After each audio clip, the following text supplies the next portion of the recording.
well. It isn't the consequences of my own actions. Now, here's the story. We'd better not drop any frames because I've got a big knot on my head from standing up into a light fixture, which I knew was there. I put it there. If you have just a full-blown solid incidence of tinnitus, yes, worse in the left ear than in the right, but in both, it just rings, right? Both ears all the time. How do you know if you've concussed yourself? Like, do you feel happier or sadder? Are noises quieter or louder? I don't know.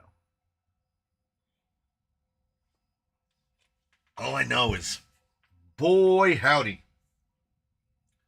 I did that thing where you hit it hard enough that, like, your body goes into, like, a protective mode. So, like, it didn't start to hurt for, like, half an hour. And then after that, I tell you what, just ringing. It cannot be left to my own devices. I'm in a constant state of flashbang ringing. Yeah. Light sensitivity, I'm fine. And I'm a blue-eyed devil, so it often appears brighter to me than I think it is. I think it bled a goodly amount. So it was one of those, bonk yourself in the head, but on the thin edge of a metal shop light. So you cut yourself open too.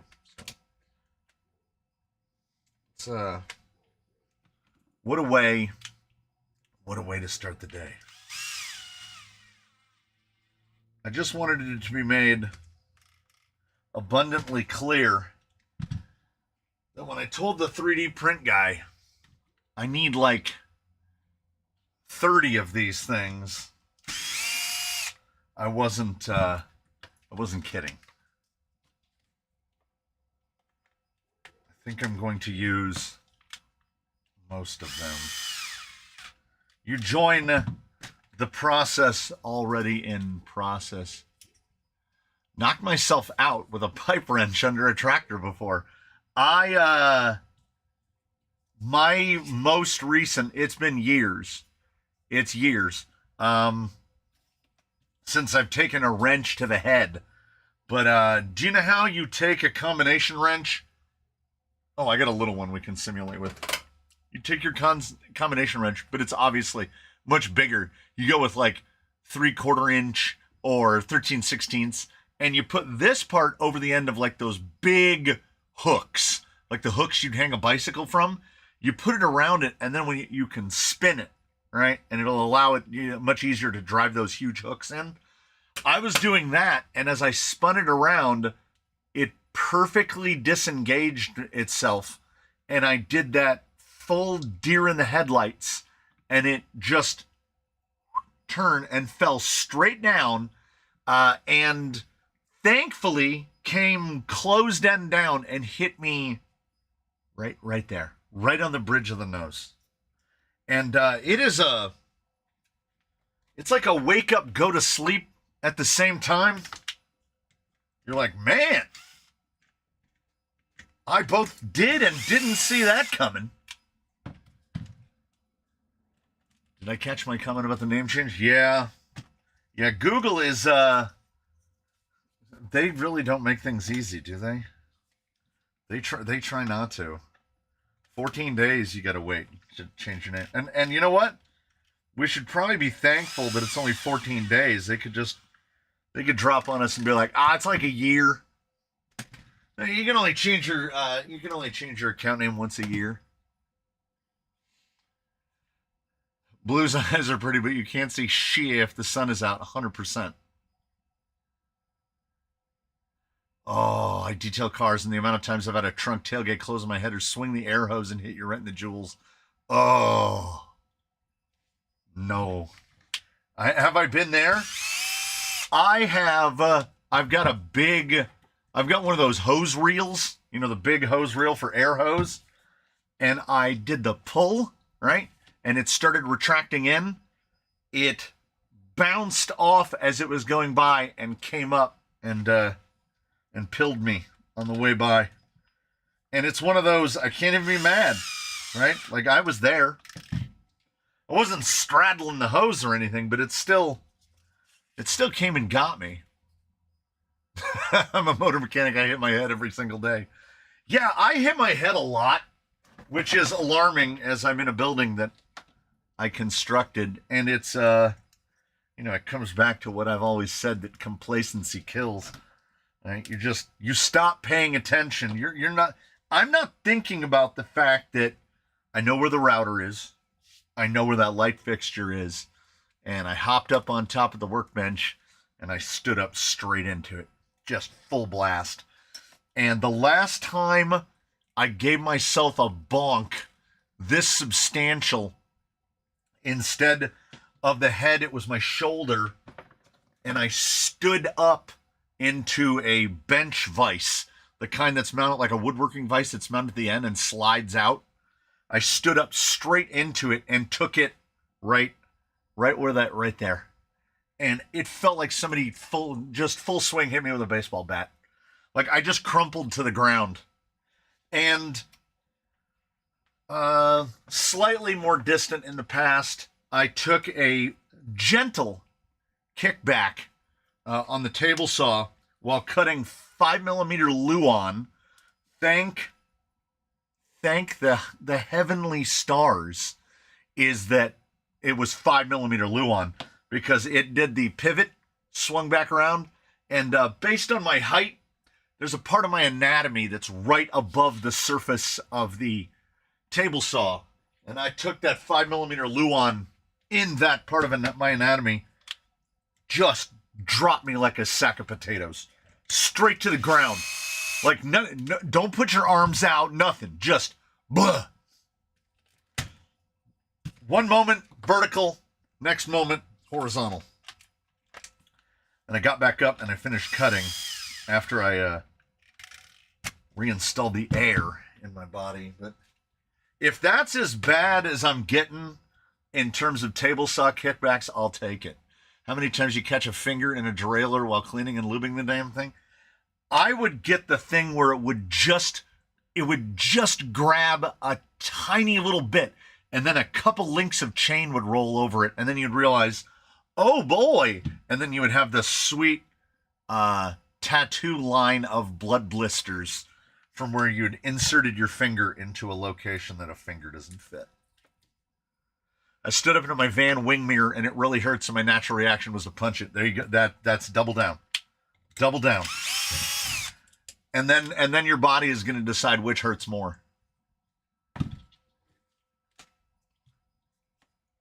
Being 6'4", I hit my head in and out of cars all the time. Someone leaving a hammer on top of a ladder.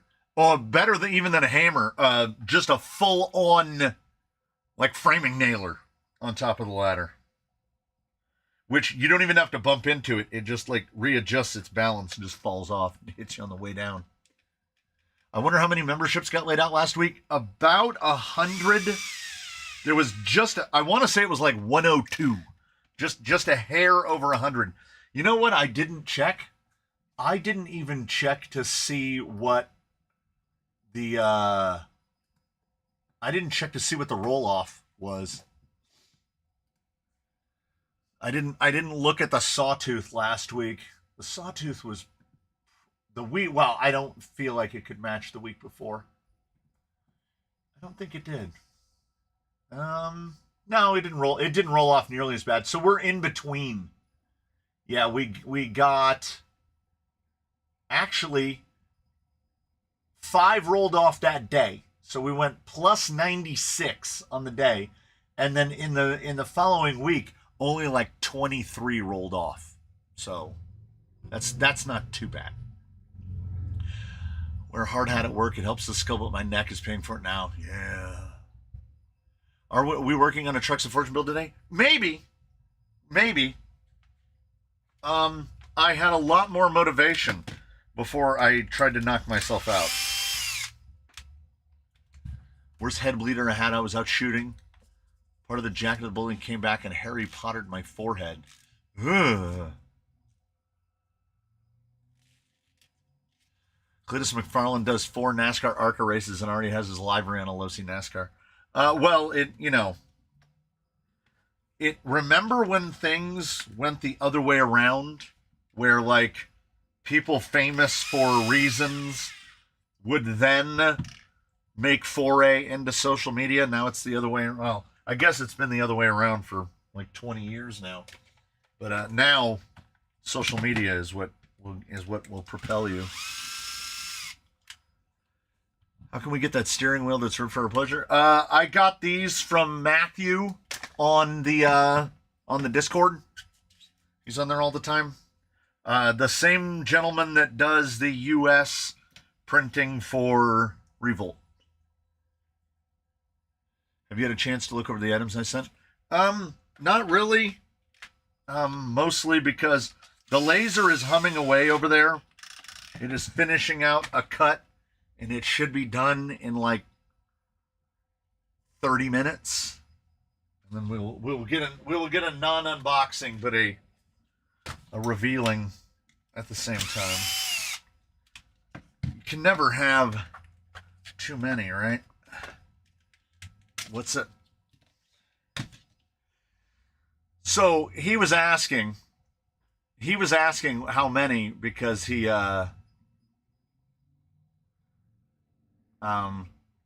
was asking because he was going to do that 50. Steve dropping the 50 again. He said, now he did threaten. He said, I'll probably do it again.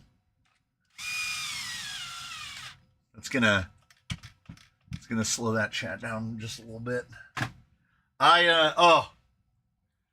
So the internet. Well, let me go back to before I bonked my head. I'm a man of my threats. The internet speed in here had dropped to next to nothing because we had a Spectrum outage that lasted about, it was like 15, 16 hours. And when it came back on, everything just went in the toilet. And the internet out here went super into the toilet, but it was, Ed did get hit. I see it right there. The internet speed was really declining slowly. And then it got down to 2 megabit out here. And I was like, I can't stream on 2 megabit. So I went about trying to fix it, and including the strike to the head, it took about 40 minutes. And in the midst of that, I was trying to print out the label to send Candace to Belgium, and that wasn't working. And it was a rough morning. It was a particularly arduous morning. So thank you, Mr. Turner. You are absolutely keeping the lights on. In at least the proverbial sense. Did you ever see my email for Color King stickers? That depends. Just tell me what state you're in. I have a pile sitting over there on the table saw of stuff that's going out. Thanks for the gift membership to whoever provided it. It's got to be Mr. Turner because he just bought a whole bunch. What I was gonna say, I guess I'll say it now. I should put it on a post. I should put it on a post on the YouTube. If you have requested stickers or anything, I think I've labeled and packed, but not going out yet because they're sitting on the table over there. Everything since Halloween. If you requested before Halloween, there'll be a couple more days, and then you should have received them because Mr. Rosu, as he mentioned early on, received his, and he's in Romania, which is almost as far away. And thank you, Mr. Hurley. Almost as far away as the furthest packages, but I sent one to Australia. So that is probably maybe not there yet. I sent another one, Roland Whitwer in Switzerland. I sent that one. I don't know if that has arrived yet. I just got my very first return to sender envelope of stickers, and I mailed it, oh my goodness, like 3 months ago. So it was supposed to go to somewhere in Texas. I can't remember 100% where. But if you have requested them and have not received them, give it like a week or so, you know? And if you haven't gotten anything by then, let me know. Over on the table saw 2 to Canada. And then the other 4 are in the United States. So I think everything should be there within a week. I have a feeling because the only shipping that was even modestly affordable to get it to Belgium was, of all things, UPS.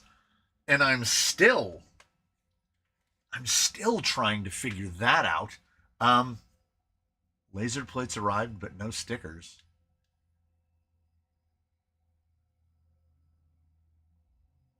Should have.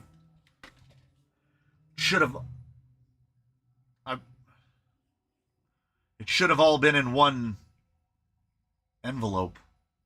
Like, I bundle up the same thing for everybody. I just packed the last of the laser plates. I do one, I just bundled up the last of those too. It was 12 of the regular ones, and then 12 of the new ones, the IERC, that one, 12 of those, and then I put the pickle ones in there, and then I keep and then I put 2 plaques in there, and I ship so everybody gets shipped the same thing. Keep in mind, parcel services in Europe are slow due to the Russian incendiary device attacks, causing everyone to do extra checks. That's not great. That's Russian incendiary device. I'm going to check the laser and see how much time it says it has left.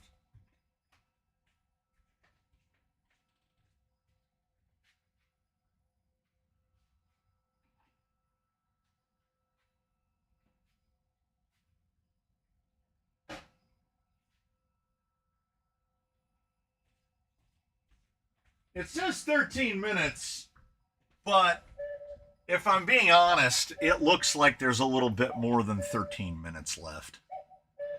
2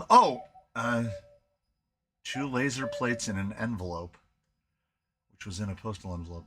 Yeah, there should have been stickers in there. Did I forget to send you stickers? I can send you stickers. I can still send you stickers. If I didn't send you stickers, I'm not going to rule out not having sent stickers. Because honestly, that really seems like something I would do. Let me see if I can find...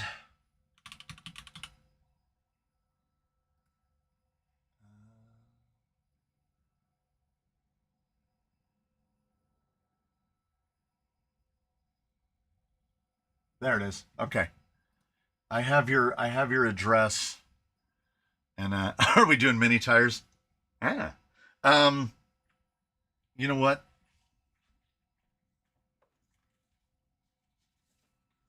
I have the sealed. I'll just do another one. Let's see if I can do this. Sometimes I tell my wife that, like, this is the only way it works. If I tell myself, this is the thing you need to do, and then I go sit down, it's gone. Absolutely gone. I have to do it literally right now. We're going to take a minute right here in the stream. That's not the right font. That's the right font. Okay. You will hear the thing printing out.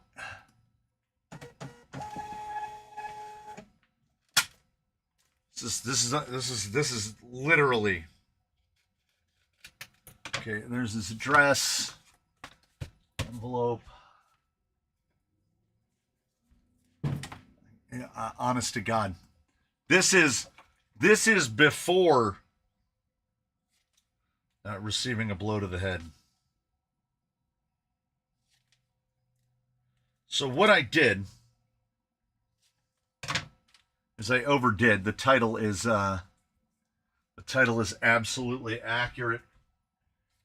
I ordered 2 sheets of my old favorite medium density fiberboard from the Lowe's, and amazingly, those sheets of medium density fiberboard showed up in good shape, which I have to shout out. I get the same dude.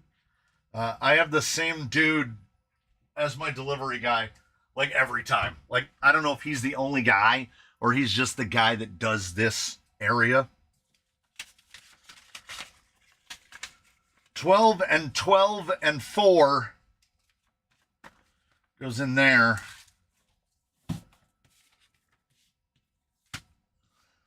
We want to, I don't want to, I broadcast the German guy's address. Hey, who is loaded crawlers? Who is loaded crawlers? I know exactly who loaded crawlers is. All right, 3 stamps. 3 stamps to go international. It's absolutely brutal. And this is my own fault because I already shipped it once. I cannot believe I forgot to send him stickers. On the other hand, I can totally believe that I forgot to. Oh, this is the. I read self-adhesive stamps. You can basically only buy self-adhesive envelopes now. There it is. Bow onto the pile.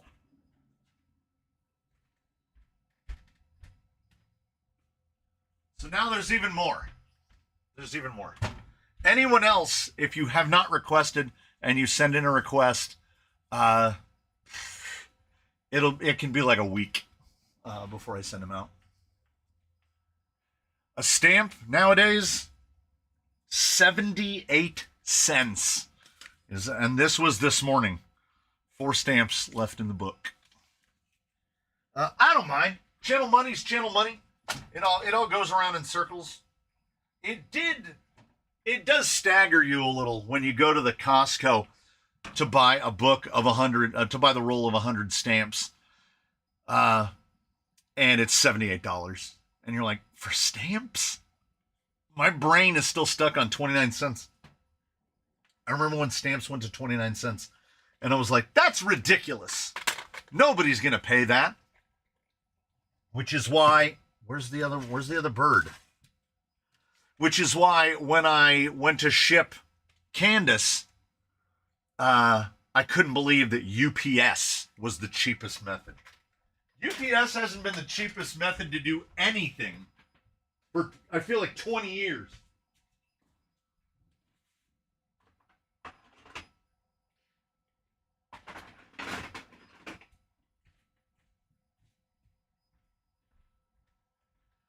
And also, my Ring camera makes me want to go outside and fight it. Because it constantly detects motion outside. Now, it doesn't miss actual motion, but it false reports motion all the time. Like 75 times a day. And this is a bit of a crying wolf situation. After a while, you just stop paying attention to it.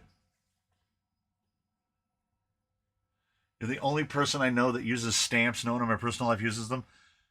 Well, I'm like, what are my choices? Because if I print a label, right? You know, these that spit out of the machine. If I print a label, the minimum on those is like $3.50. So it's going to cost twice as much. Now, I could go to the post office and buy international postage. Did you get in trouble from the missus off camera about the camel trucks? No, I didn't, actually. No. Well, she liked it, so that helps. She does not like surprises, though. So I think I found a little bit of a workaround, which is I surprised her on camera. So she couldn't, you know, she couldn't go after me too much. She had to forgive the fact that it happened.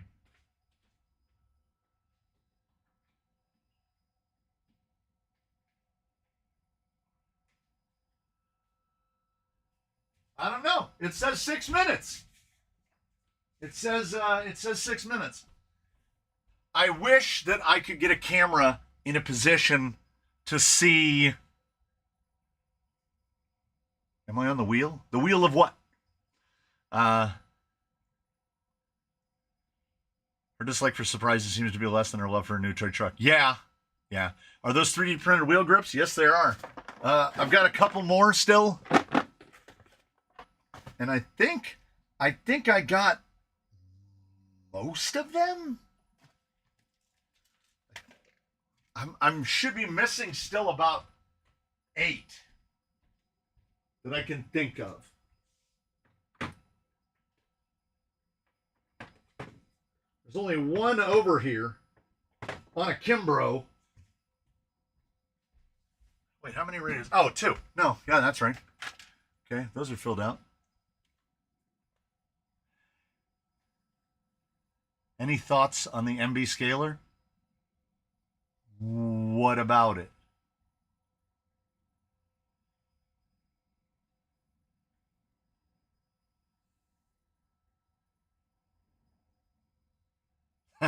Using the old wheels from the controllers on Baseline, they're a little small. You might have some issues getting your pumpkins over stuff. Methinks. All right, 3D wheeled up. I know I'm missing, because I'm looking at the rigs at the end of the bench and I don't know where their radios are. Will you build your MB scaler for rocks or trail? The intention is to build it as a crawler. Well, the intention was. I don't know what the intention still is. The wheel of names? No, my friend, you are off the wheel of names. You have used yours up. You worked through the first one, and the fates got you the second one. But that is, you know, if you win, you're off the wheel. That's the rule. And I don't know how many winners we've had, because we decided to, you know, grandfather. I mean, if you're on the wheels or not, it doesn't particularly matter today. I'm not aware of giving away anything today. The next one, MB scaler with Mia's cap restraints. It's going on. I bought and built up rift axles for it. I want to go with one of those real wide. I'm going to scratch build a couple linear actuators because I can't find anything to do what I want. Oh. Did Matthew print for you, or do you do your own? You need a red one and a blue one for Zoom Out and Timex. Yeah, they're still on. I didn't replace them because this really helps. They're those Morbo. So they have the Morbo blue and red. They're fine. They're like rubber. They're fine. I wish they had a bit more, you know, something to them. But sometimes it does get a little tough to tell them apart, even though they're different colors and all that.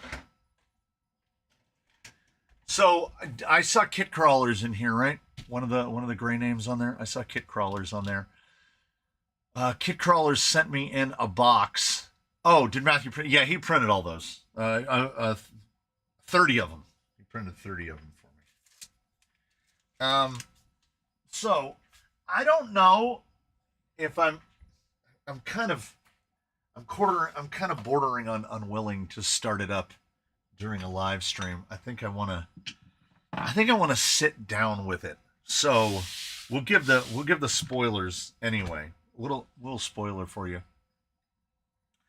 Kit Crawlers, who I mentioned a moment ago, was kind enough to send me in a project that he's been working on in the hopes of having me build one, and I'm going to do that because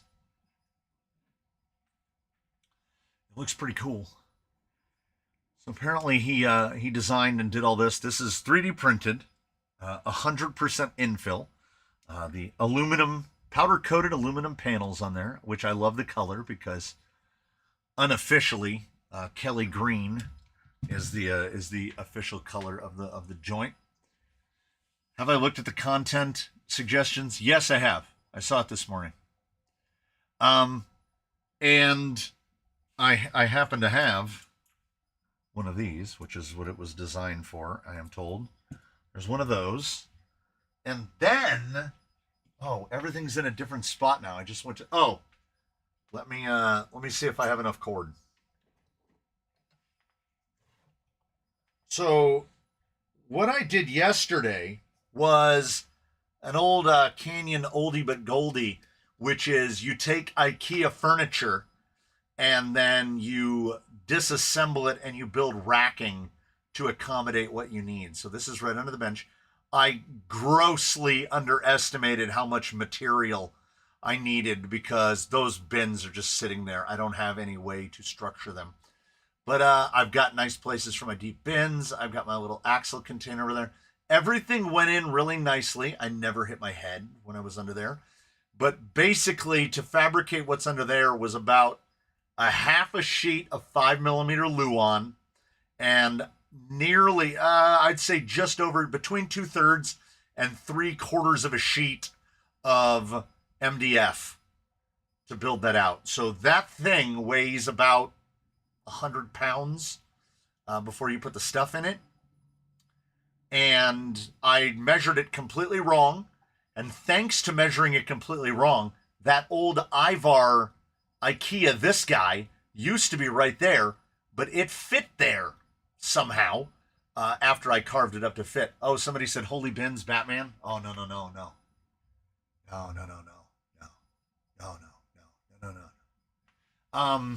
My life is bins. My life is bins. So that was the second thing that I built. Let's see if we can do this.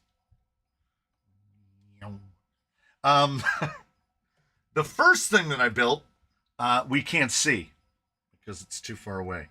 So I can do the lowest rent option possible. So over in the corner, wedged over there in the corner, I built this guy. It's got the laser-proof stuff on it. And then that's exactly what you would see if you looked through a camera right now. It's blasting away. And it's cool because you can look at the light and it doesn't try to scorch your eyes out. That thing was built to fit. So it fits just in that corner, like it nestles around the middle pillar that's there. And it's at least 100 pounds. And what it does a great job of is I can barely, that laser fan is about the same noise decibel level as the old 10 watt. But this thing is an absolute monster in terms of speed and volume and the amount of smoke output. And putting it in a semi-sealed enclosure was a good idea, I must say, because I can't even, it usually smells like a forest fire when you run that thing. So what I'm thinking is we haven't had anything to put cap restraints on yet. So we'll do some Capra straights, servo and axle, or BTA bracket. BTA bracket. And where's that? Where did he put it? The old electric Kool-Aid acid test. No. I've lost it again. Remember when I said there's been a glow-backed half-height servo in here for like 2 months? I lost it in the benches again. It's not in the drawer. Nope. It was on top of the bin. I was too lazy to put it away. We can try BTA. Wish my shop was organized like yours. Don't know how you do it. I just got chaos. A lot of fiberboard and a lot of plywood. I've mastered the balance of available space and maximum efficiency. Yeah, because what's happening right now, I've definitely mentioned this in the past. What is happening now was never a consideration nor an intention for the first. How long have I been in this building? I've been in this building for 14 years. For the first 12 years, none of this was intended. We never had a computer, no screens, no nothing, right?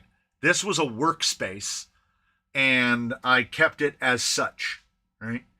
It was primarily a wood shop and a fab shop, and then we kind of shifted focuses. So now it's a wood shop and a fab shop, and it's also a video studio where I film videos.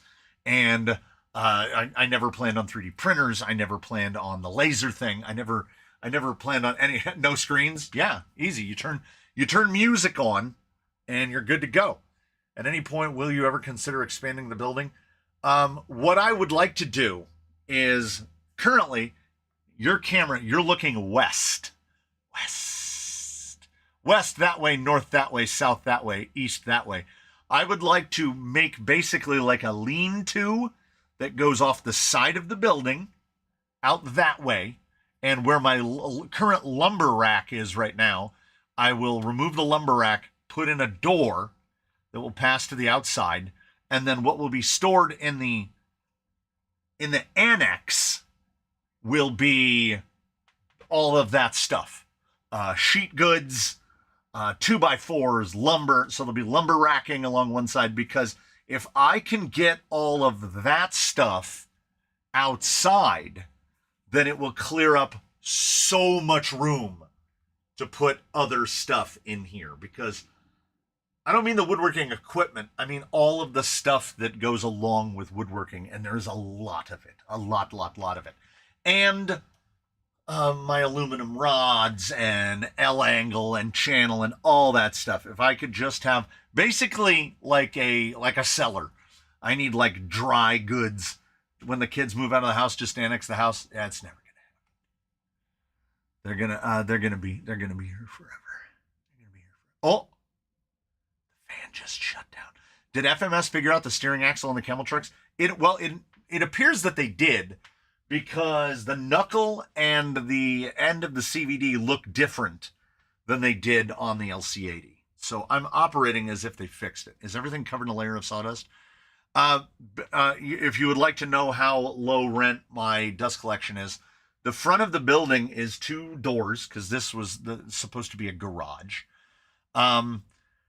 So the 2 doors at the front open. The table saw is on wheels. It's on a mobile base.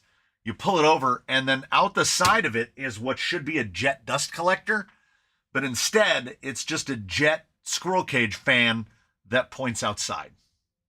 So what I do is I turn on 1 or more fans inside the shop, blowing towards that opening, and it surprisingly, like, let me see, like, there's a little bit of focus, please. There's a little bit of dust. But I completely cut up 2 full sheets of MDF, and it's not bad. So as long as air is, yeah, that's the outside problem filtration. That is my system. It's out in the yard. It's just wood. It's just wood. It's just wood. I need a shed for the shed. Yeah. Yeah. One day the shed will be larger than the house. It's half the size of the house now.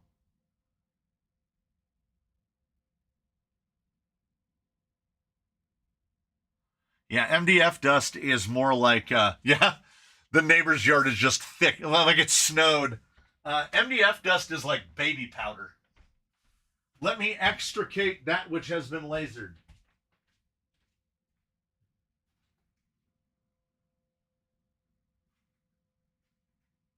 Ah. Okay. So, I have to make one adjustment. I have to make 1 or 2 adjustments to the laser file, because here's the thing. By going to the big laser, I basically turned my stupid laser into a 3D printer, because now I have to relearn everything. Before, with the 10 watt, it was so simple. Whatever the default settings were for the power, put it on and it makes the things. So like when I did this guy, oh, pardon me, Luffy, like this was easy, right? Because that laser barely has the power to get into the wood. So basically, it basically just gives the wood a sunburn. Like it's, and if you get up really close, the quality is not tremendous. But it was very easy to do. And I burned all of the little plaques and recondo. And it's what I used to cut all of these things. It's anything that you'd seen that had been woodcut. It was all done on that 10 watt laser. And then I went to the 40 watt. And I set my speed. It didn't quite cut this thing out. So on the back, there should be a circle. It should have cut it out, and it didn't cut it out. But the rest of it, it did. I mean, look how good that is. Like, I know the quality wasn't so good on the other one, but look at that. And it's got dimension to it. And I have to fuss with all of the settings until I get the settings to work right. But I mean, I love it. I had to spend $150 to enclose the laser so that I can run it when I'm in the building. But it cut this in about 45 minutes. And I think I could actually go, because what I tried doing is cranking the contrast up more to try to get that contrast between light and dark. I hadn't updated the software in forever. So the new software is a lot better. The amount of detail that it gets is pretty crazy, honestly. And for those of you who know anything about how lasers work, this thing is running at 7,200, 7,200 millimeters a minute or something? Basically maximum speed for the carriage. And I would like it to have a little more contrast and to actually cut the damn thing out. I turned the speed up. I turned the speed up too high for because so it ran before I started doing these. You run this little power test, and you can see the power was incredibly too high on any of them. That's, what is it? Yeah, 7,200 millimeters a minute at 10% power basically puts out the amount of burn that the old 10 watt was doing. And then, I mean, it was just blowing them out. What did I use the back of this for? I don't remember what these numbers are for. But I measured something out on it. I don't remember what those are for. Yeah, that thing will etch metal, and it can do 3/4 inch. I think it's just 3/4 inch plywood in a single pass. Not that I would, but it does. I love the laser. The laser is fantastic. I can't get enough of the laser. To the point where they did a Halloween sale and then I upgraded the laser.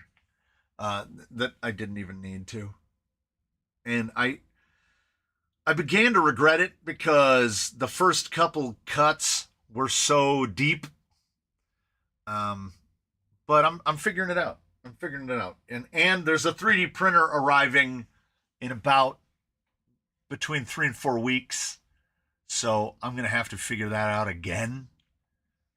And we will see how that goes. But I have the people of the Discord, and I will harass them at great length. Uh, as I do, as I do. I did the Kickstarter for the Snapmaker U1 because in the grand legacy of getting absolutely sold things by watching a promotional video, they got me again. So it prints in 4 colors, and it does so by swapping heads like a CNC machine. And it's supposed to reduce filament waste by like 95% or something. And then the speed goes way up because when it wants to go from one color to the other, it just goes click and then pulls the other head. So I'm gonna give it a try. I feel like as much as I want to poop on 3D printers, I have to acknowledge that it's not stopping. So is that a kick crawler? That one is. Yes, that is right there. Yes, that is a kick crawler. So I have to acknowledge that the 3D printers aren't going away. So I might as well figure out how it works before it's too late. It's not a FOMO issue. I'm still stuck in the 1990s. Did you peek inside of the sweep tires? Yes. The servo is the glow-backed, supposedly 50 kg half height, which I bought has to be 2 months ago now. Can't believe it's been 10 months since I've been saved from the RC shills and fanboys. How do I get one of those pickle polishing laser engravings? Once I have it figured out, and I'll figure out what size is doable and reproducible, and I can start punching them out. I will happily send you one. But I feel like the settings are still not quite there yet. I would love to get into 3D printing, but I don't have a printer or a computer. I mean, that'll do it. I don't mind my X-Max at all. Once I got my erstwhile Printern, Matthew, on the Discord, if I have a problem, here's what I do. I get the STL file and I send it to him because he was foolhardy enough to buy the exact same printer that I have. We both bought it for capacity. And I send it to him and he sends me back a G-code. And then I just print it. I just go print. I don't have to mess with anything. And as long as I don't have to mess with anything, though, I mean, the laser will help me figure it out. I'd like to see Madam Minim on Tusks one day. The Tusk is the best performing tire that looks like a tire, but the Megalithic is kind of the overall best performing tire that is a tire. So I don't think there's going to be any appreciable improvement in performance going from a Megalithic to a Tusk. I prefer the Tusk. It looks better. Megalithics are hideous. But that is a sacrifice of vanity that I think many are willing to make. End of the year list. The most versatile and surprising tire of 2025 for me is the Upgrade RC Razor Wire. Which one is it for you?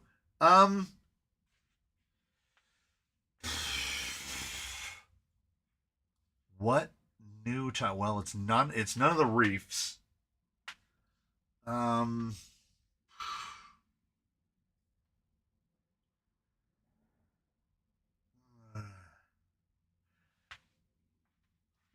I'm going to have to do something. I'm going to have to do something. I'm going to have to go to content. I'm going to have to go to videos. Page is bork. I'm going to open a new page because I probably changed my internet situation in between. Videos, playlists, quick views, videos. Okay. It's not the Toyo. It's not that. No. It's my first consideration. I'm just going in reverse order. It's not the Saber. Ooh, that's another one. Ooh, that's another one. See, I couldn't just go out and say, oh, it's the razor wire, because while the razor wire for first offerings from a company that had previously never released tires before, I have to give a whole lot of credit to Upgrade RC, because they came out of the box and both of those tires, the razor wire and the Rock Claw, are both excellent. But most surprising of 2025.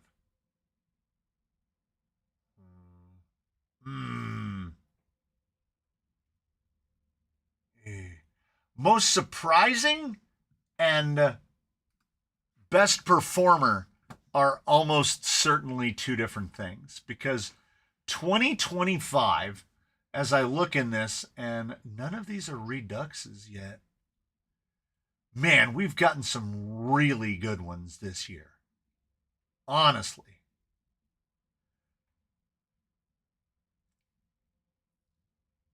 I'm still not, I'm only back to like March. So the S5 Klingons, Swamp Claws, Kraken Claws all came out this year. The 525, the Megalithic LP came out this year. The Rock Block and the Boss Man both came out this year.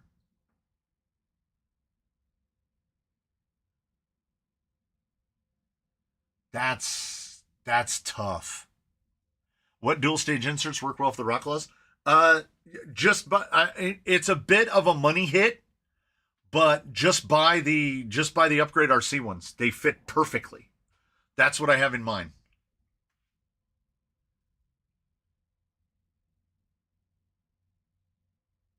Is the razor wire really grippy, or is it because it's bigger? It's not really that much bigger. Oh yeah. Geologic infections. Wait, were the rock bumps this year?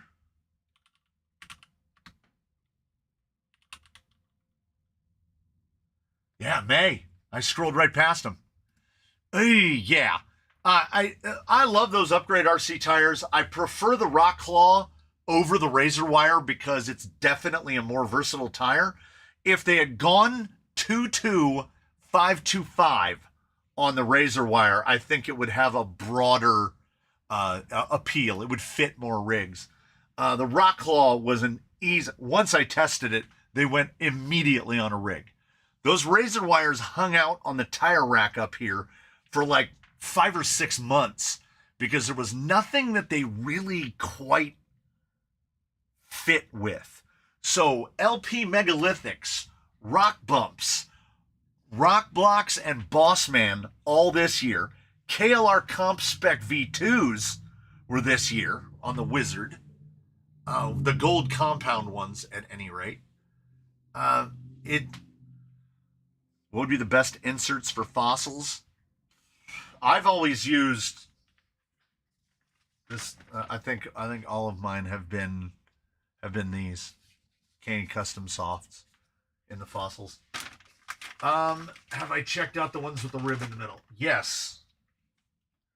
That is like it for the Power Hobby Defenders.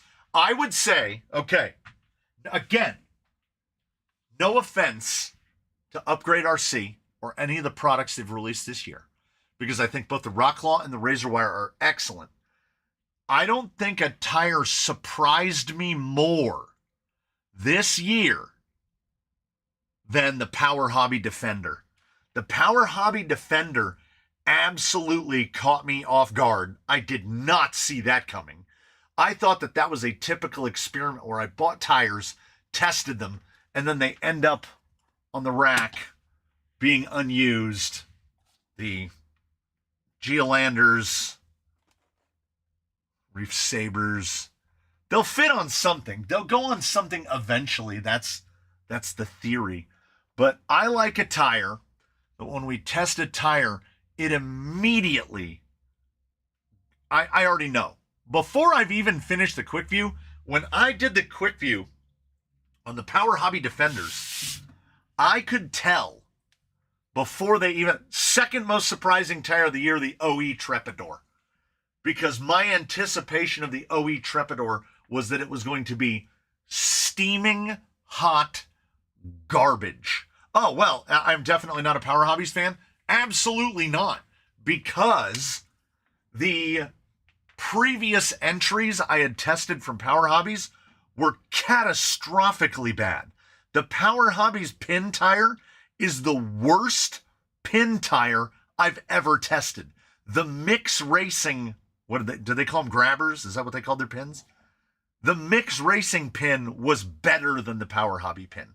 I got matrixed by the Power Hobby Defender. And on my Gatekeeper with a Defender on top of it, with a silicone in them, they are absolutely perfect. I would run no other tire on Gate Rover. They are that good. So yeah, I don't know. If we're talking about pure performance, it's Rock Bumps. Like, worst name, most limited fitment, but best performer by a lot. Like, if you can fit a full-size 575 and you put Rock Bumps on it, whatever it is, you go right up. Would green and Jura silicone be okay in the fossils? They'll be a little thin. You might get a little sloppy side to side. A fossil is basically the same size as a canyon trail. You're really better off with one of the... Do I have any up on this rack? Like Fimondas, what I just call non-Enjoras. So this is not an Enjora, and this is an Enjora. And the difference is, it's just that little bit shorter, and it's a little bit fatter. 525 megs would be second place. In terms of rock crawling weaponry, it's Rock Bumps. And then most versatile, greatest level of performance, 525 megs. I would put the Rock Claw in third, most performance, and then broadest fitment. If you can't find the Tim Tens, the ones that like this, the ones that look like Christmas, because if we put them side by each, now this has had some run time on it. It's the same thing. Same width, same inner diameter, same bevel. I mean, look at the height of the rib in the middle. Same exact everything.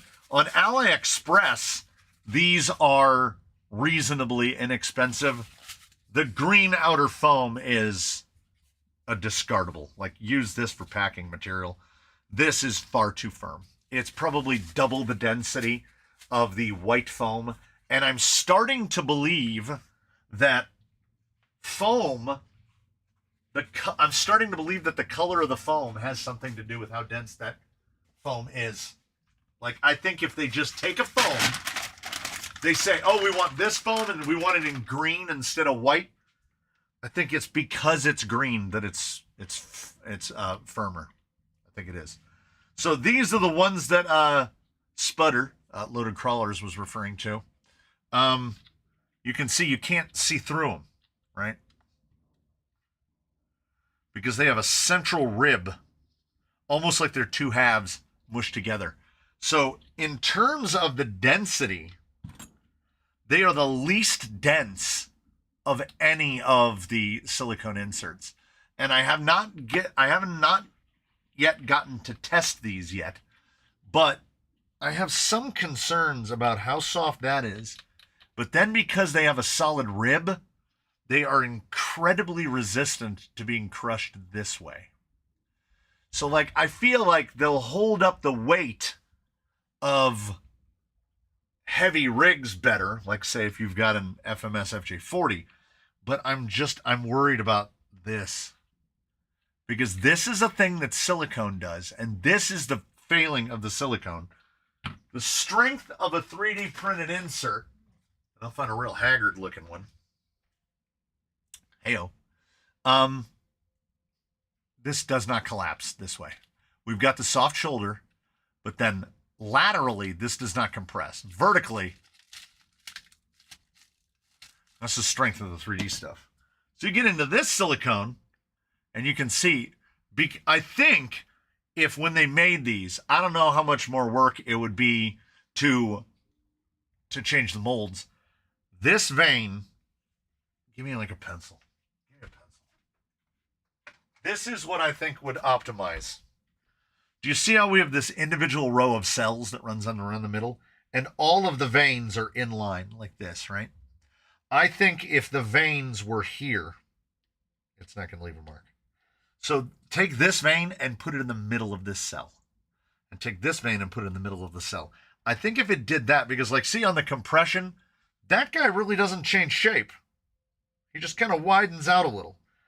But I would like to see the density more variable, because what it does, having them all in line like spokes, is that when you're approaching something and you're trying to breach onto it, you get this blub blub blub blub blub blub blub blub where a vein catches, because this is very soft and this is very firm. Because when you get right across the top of the vein, it tries to compress the whole thing. But if you get in the middle, it only compresses the part in the middle. So they're imperfect. That's why the whatever toroid or whatever is a lot better on the outside. But we're also still seeing a movement of 3D printed inner with a foam outer, because all things being equal, foam on the outer is going to work better. What's our maximum amount of forward drive? It's single stage open cell foam, which kills side hilling. Like everything here is going to side hill better. That's just how neon that is. Like it's blowing out the camera how neon that is because of the light above it. Like, wow. Somebody asked about insert for Boss Man. I'm running Canyon custom softs in them. But you have the beauty and the joy and the versatility of 1.9 J Concepts tires, which means regardless of which one you have, if you have rock blocks, if you have Boss Man, Tusks, Megalithics, all of them, you can basically get away with running the same insert if you get a 3D printed insert. If it fits a Tusk, it's going to fit a Boss Man. If it fits a Boss Man, it's going to fit a Megalithic. It might change the shoulder shape a little, but you can swap them from tire to tire. The Power Hobby silicone is a nicely offset softness. Baby blue. I pulled my 2.2 apart the other day and I thought tires stunk when new. I found a whole new level. Imagine how bad any of the Wheel and Wednesday rigs tires would smell. They are, would you say foam is more consistent? Yes. Yes. Particularly because with 3D printing, depending on what they're printed out of, depending on what the infill is, depending on what the style is, right? Like we have any number of the way these things are done, what they're printed out of, again, the density, the infill, all of that stuff. What type of filament is being used specifically? Like what brand, what shore hardness, what all of that stuff. Some of them firm up when it's cold. Some of them don't like it when it's especially hot. Foam is largely ambivalent. Like foam doesn't care. Foam, I keep saying, there's a reason that in this day and age, Crawler Innovations is still selling foams for $30 a pair, right? Because they absolutely work. And while I don't know many of them, I have known enough guys that have comped and do comp that the only thing they will run are dual stage foams. That's just what they run. They don't mess with silicones. They don't mess with 3Ds. One guy who came over and visited regularly and had sporty builds, all those sporty builds just run single stage open cell foams. And I mean, there's an insert for every application, I think. I really can't get over how absolutely neon that is. There is no one solution, because if there were, trust me when I say, I would be using it. The better I get at driving, the more I prefer foams over 3D. Yeah. And 3D is very specific in terms of your setup. Like Chernobyl or Fukushima, they are Shergoo, which is pretty close. Shergoo nuclear. Compare that to an Injora green. I can't get over how bright those are. And it's really only to the camera. They're not particularly, yeah, they're not particularly that bright when they're hanging on the rack. Oh, I did that thing again, by the way, I should mention. I needed a set of blues, and you'll notice there's a blue right there. Yeah. I ordered them, and then I reached up. I was like, oh, I need to use this tire for something. And when I grabbed the tire, I went like this, and I was like, I already know what's in there. So I bought inserts that I already have, but they'll get used. If you adopt trailing as part of your lifestyle, the next thing you know, you're going to have a bunch of silicone inserts.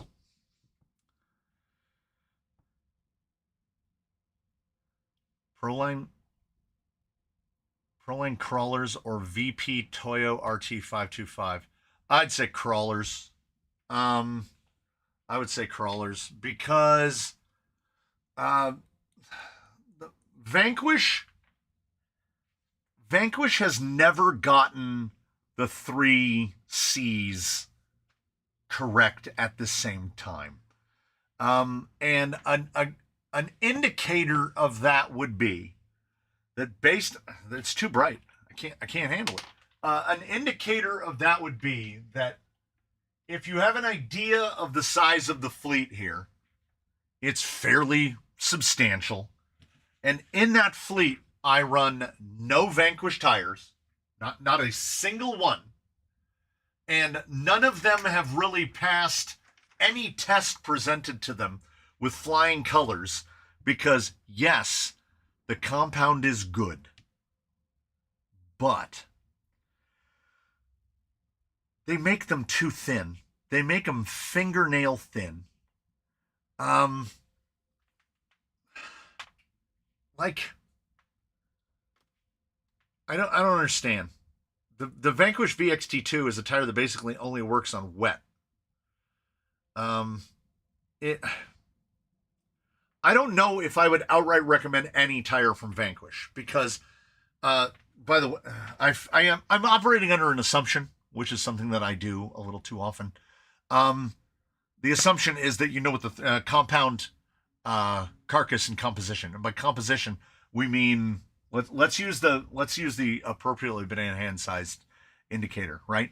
This is a J Concepts Tusk. This without a banana for scale, you might not know is very big. I might have small hands. No, it's absolutely huge. Like It's enormous, right? This is a 5.75 tusk. This is the full boy. And it got three things absolutely correct. The carcass, the thickness of the carcass, both in the tread belt and in the sidewall, is the correct thickness for the compound that the tire is made out of. And then the Baja Pro XS, known to us in the small scales as the Tusk, is the correct size lug. And further, is there a 5.75 on the rack? Well, there's a Mix Racing, which is an absolute clone. So here's a 5.75 Tusk. Here's a 5.25 Tusk. And if you'll notice, the lug height on this one is about 50% higher than the lug height on this one. And then if you'll notice over here, the lug height on this one is about 50% higher than it is on this one. Why does the Tusk work in all of the available sizes? Because this tire's carcass is one thickness, this tire's carcass is another thickness, and this tire's carcass is yet a third thickness. Because at least one company out there, God bless, has acknowledged that if you change the size of a tire, you have to change the aspects of that tire to accommodate the fact that it's bigger. How big is the 5.75? Let's do a forced perspective thing. It's really, really big. How much closer do we have to get this one to make them the same size?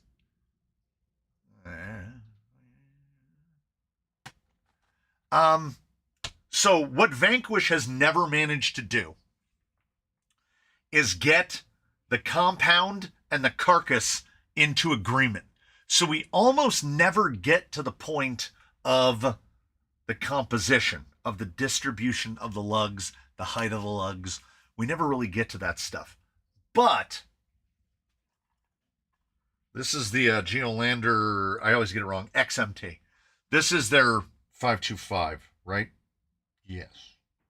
2.2, 5.1. Okay. What do we have here? We have what I generally call a monolug. We've got little blobs, right? We've got little siped blobs. But in general, all of these siped blobs are basically the same size, roughly the same shape, and they're spaced about equidistant from each other. I have a term for that, and I don't have one in here specifically, so we'll use the clone. I call that the crawler problem. This is a boss man, but the boss man is kind of inarguably a BFG crawler. And the crawler suffers from an issue. I mean, if you look at it, we go like this. It's the same lug, just over and over again. And we have this shape of lug and we have that shape of lug. So there's actually two different, but they are all the same size. They're all the same spacing.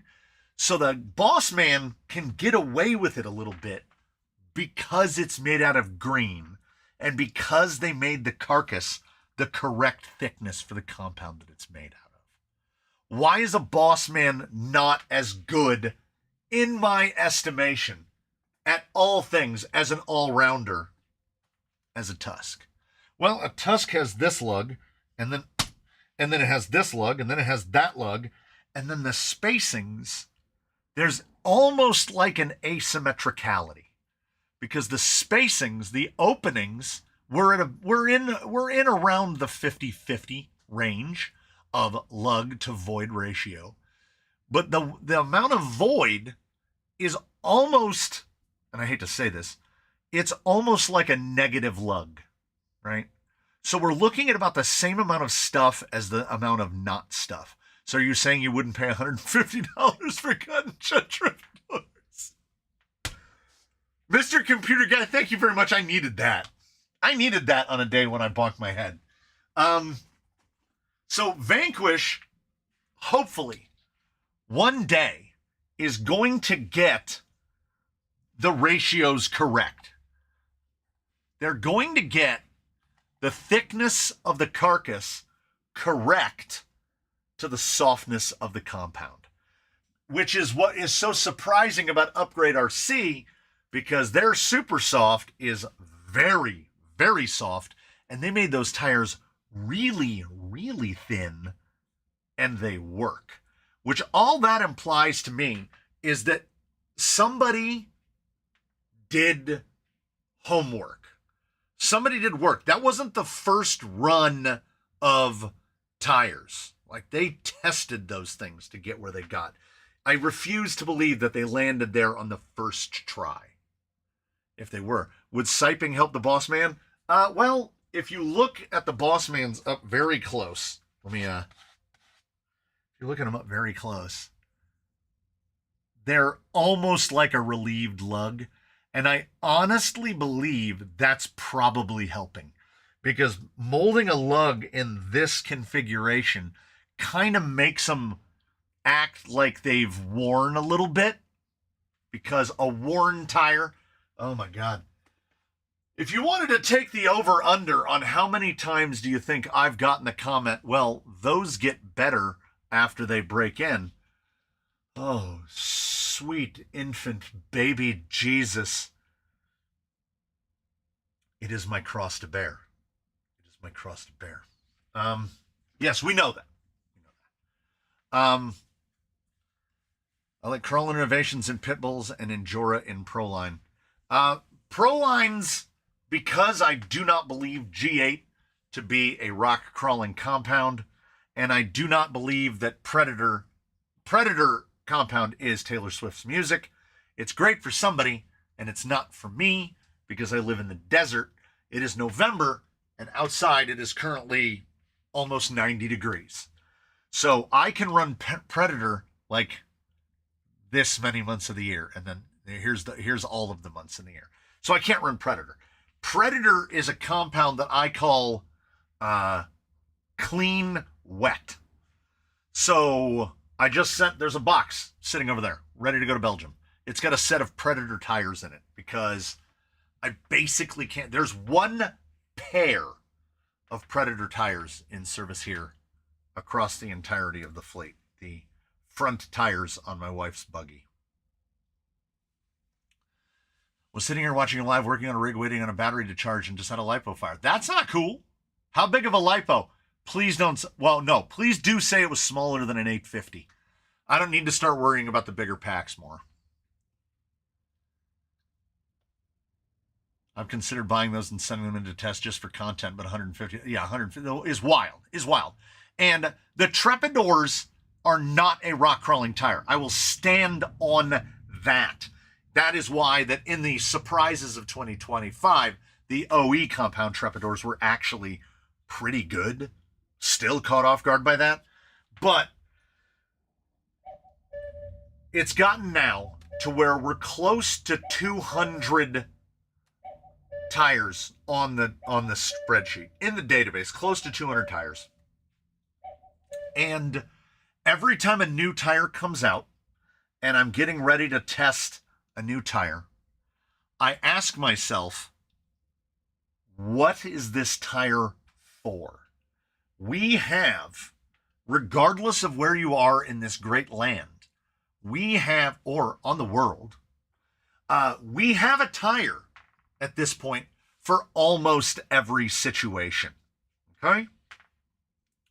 So when a new tire comes out, when they're unleashing upon us another scale interpretation of a General or a Toyo or a BFG, Proline just came out with another BFG.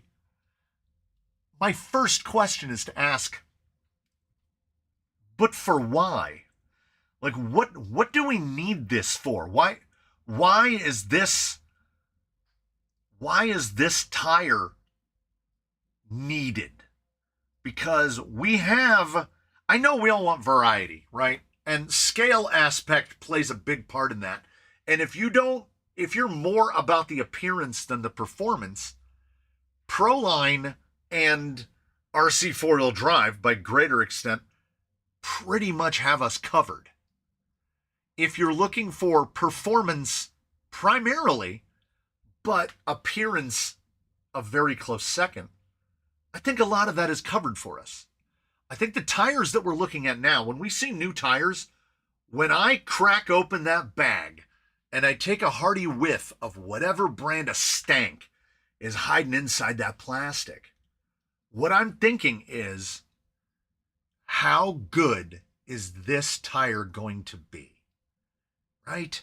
How good is this tire going to be? That BFG is aimed at the scale pre-runners. Who is actually building these? Like, I don't even see pictures of them on the internet.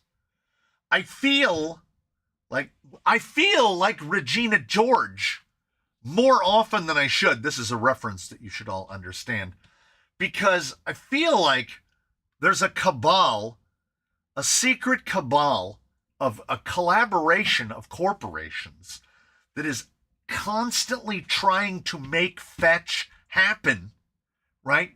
They're all collectively performing a Gretchen Wieners, and they're like, pre-runners, man. Didn't you know that pre-runners are hot, hot, hot? The pre-runner to me is directly adjacent to the Losi Promoto.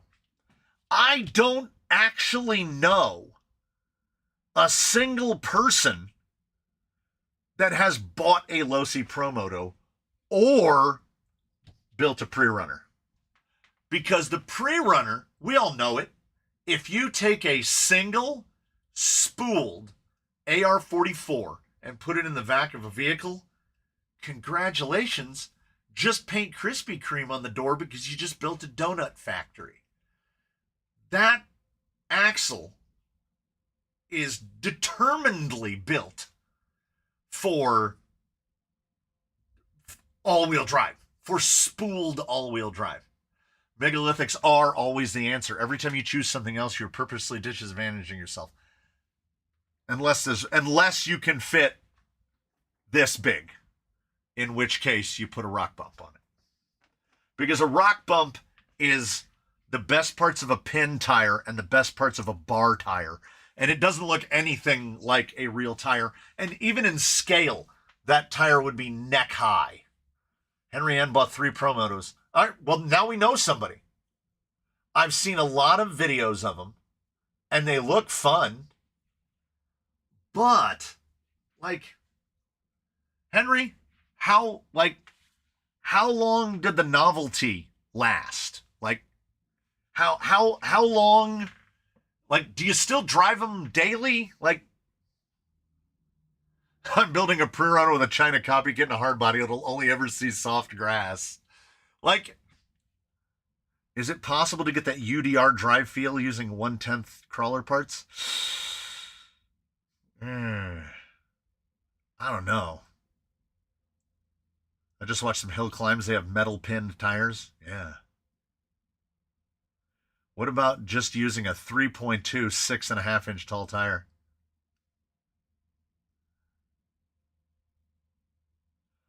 So what may be a novelty? You might have something someone else really loves. So what may be a novelty you might be something else someone really loves. Yeah, that's true. That's true. But who is building pre-runners? Like, I understand what people like. On the one hand, I get it. Look how cool my boy looks. Oh, I do, pardon me. Right? But, like, you've seen him. He drives, right?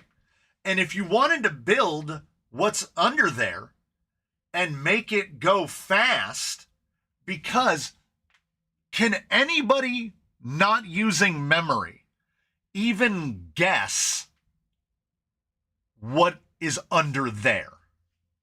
Right? You can't. You can see a body and 4 wheels and 2 wheels and tires. You can only see it from one side. There could be a slash 4x4 under there. There could be any number of things under there, and then it will go fast, be durable. It will handle because it's got 4-wheel drive. You'll be able to jump it. You'll be able to do all the things with it. Pre-runner with the beams in the front for the looks, I guess. But you want to talk about a sacrifice for vanity.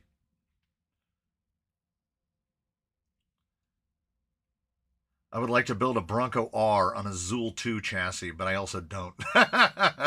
The only pre-runner that actually worked is the O1XO cage built on the 10.2. He used an unlocking TRX4 axle with SSD straight. Yeah, you can do it. It's going to be expensive.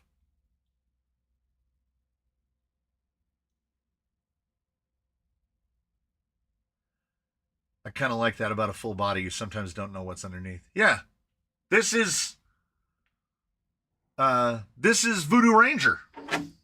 That's a Zoku. That's a ZRD. That's a ZRD on Mia straights with a little 380 outrunner and a stealth in the middle of it. And it's not good for a class 1.5. It's just, and again, there we go. Boss man. It's not good for a 1.5. It's just good in general.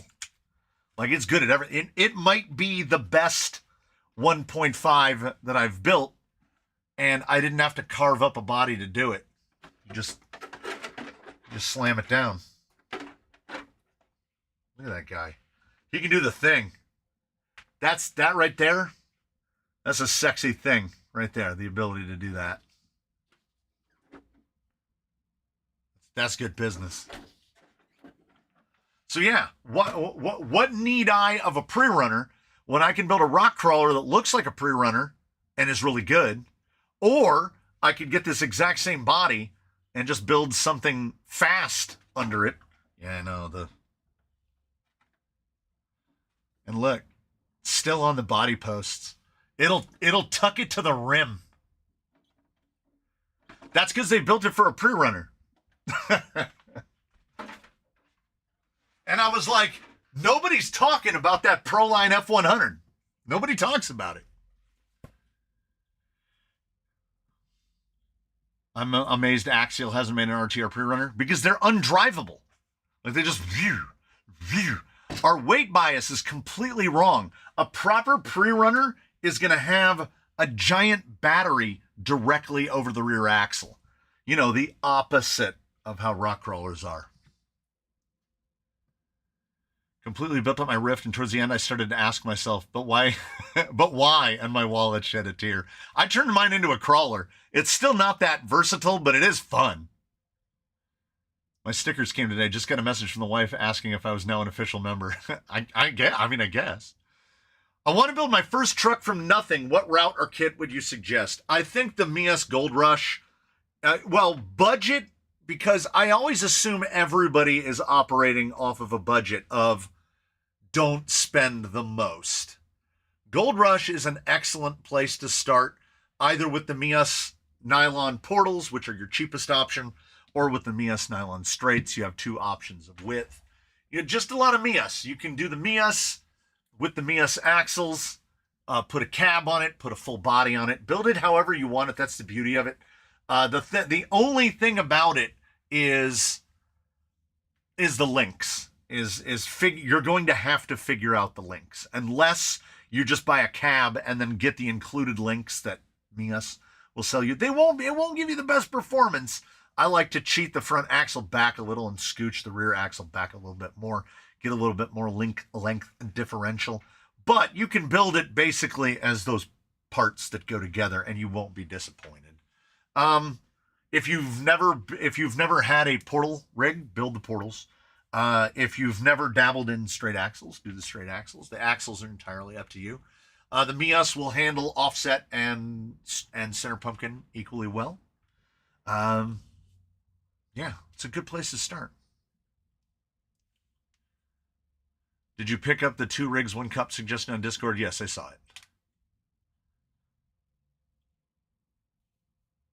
So the Fusion 8 with Mia straights with a TRX4 transmission was to say the least dangerous to anyone within 30 feet of it. Well, 1800 on TRX4s with straights is going to be brisk. It's going to be real brisk. Things that go fast, break fast, that's not entirely untrue. My surprise of 25 is Mr. C buying Proline stuff. That came about because while in contact with one of the gentlemen from Horizon /Proline, he was asking me a question or two about tires. I know crazier things have happened. And I asked him about bringing back the hammer and the chisel because kind of the best Proline tires you can get or could have gotten. And he said, I'll forward it to product development, but that will require some research because those tires predate everyone's time with the company. So my hullabaloo, my foofara with Proline was in around 2010. So nobody that worked at Proline is still there. So the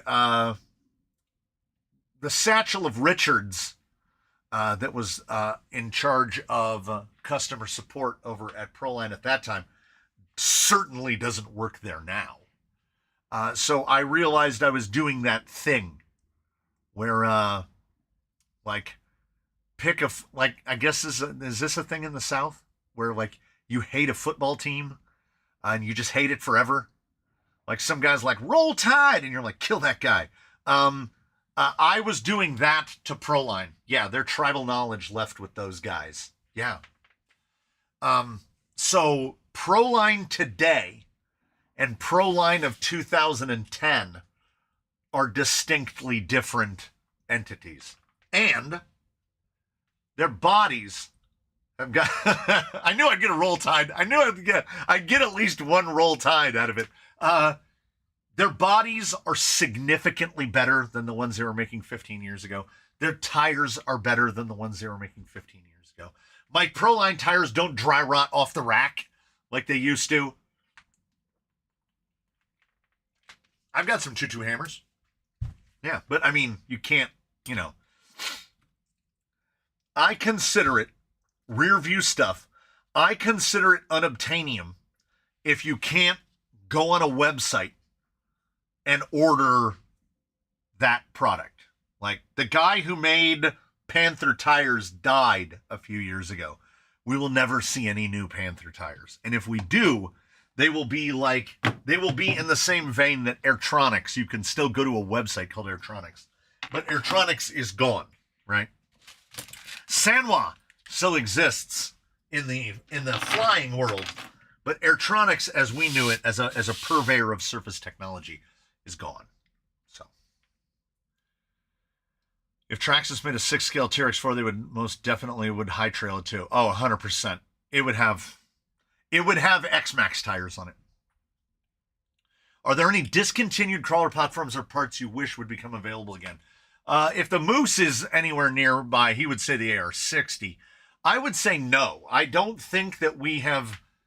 What have we lost? Yes, the TRX4 Sport Kit. The Sport Kit. Yes, just bring it back exactly as it was.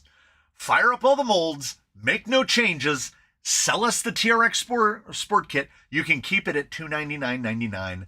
I would still be buying them. Because if I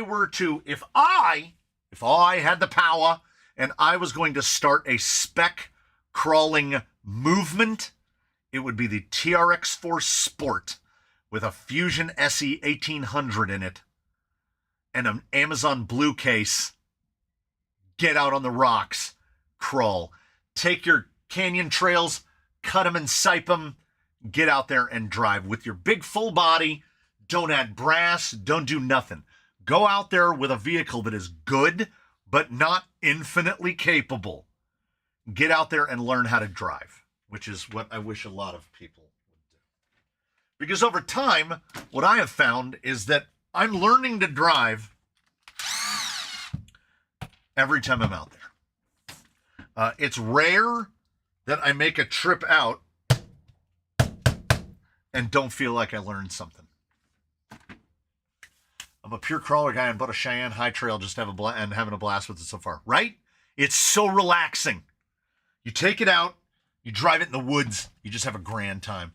Oh, the freaking Capra back axle. Yeah. The nylon rear non-4-wheel steer Capra housings are now unobtainium. They're just completely gone. Yeah, don't fall down the brass hole. 100%. At the very most, any vehicle will probably need brass knuckles in the front, and that's it. because you're probably making some sort of sacrifice for vanity. God forbid, if you're running if you're running a body like this, weight up front to crawl is definitely going to help you. Now, what I would also like to point out is, does this gentleman look at all familiar to you? Look what he runs up front. It is a stock element plastic knuckle. So all those things you see Baseline do on a daily basis, he has 0 grams of added brass under him because he's just never needed them. Mr. Truitt, who I've seen in the chat, gifted me a set of SSD brass. I think they're on Dana the Zoo. The trailing arms will basically, you'll need weight in the front. A lot of, this is, buy yourself a good bench brush if you get a trail rig, because you're going to bring a lot of dirt home. I'll be selling my rear cap axle starting bid $600. Have you seen the Fair RC Rust Mod FJ? It is the same one as Bruce and Sheila. They're charging you $50 for the patina, and here's the crazy bit. Somewhere in a faraway land, well, far from me, somewhere in a faraway land, someone is painting those vehicles by hand. Those patinas are hand done. I had originally thought $50 for a $50 premium for a patina job seems a little steep. But now, would I fully patina somebody's car for $50? Sure. But I mean, I understand $50 for the price. Are you interested? Oh, yes. Oh, that's an email I had not responded to. I want to see. Okay. Last time I pulled one of these tires apart, it wasn't dry on the inside. I shot sand into my eye, and my eye felt weird for several days. Oh, no, they're dry. Nope. They're moist. Yeah, they have a little bit of water in there. They're a little moist. To Miata Commuter's question, probably Dora, I would say, would be, because Dora seems to be the most, that's like the 1.5ist, right? Would you say that Dora is the 1.5ist of the ones that you have? Because that's the one that I would probably be the most interested in.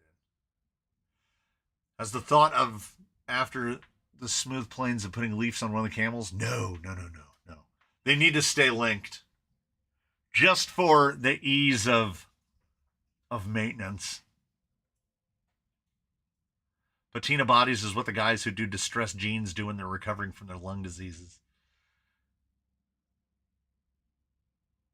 The problem is, you have a body painting backlog a year long. How long would it take you to get to someone's patina job? Well, I don't charge you to do paint jobs. I don't paint vehicles for money. So, problem solved before problem starts. I don't charge money to build rigs. I don't sell rigs. I haven't seen, oh no, there he is. Mr. White.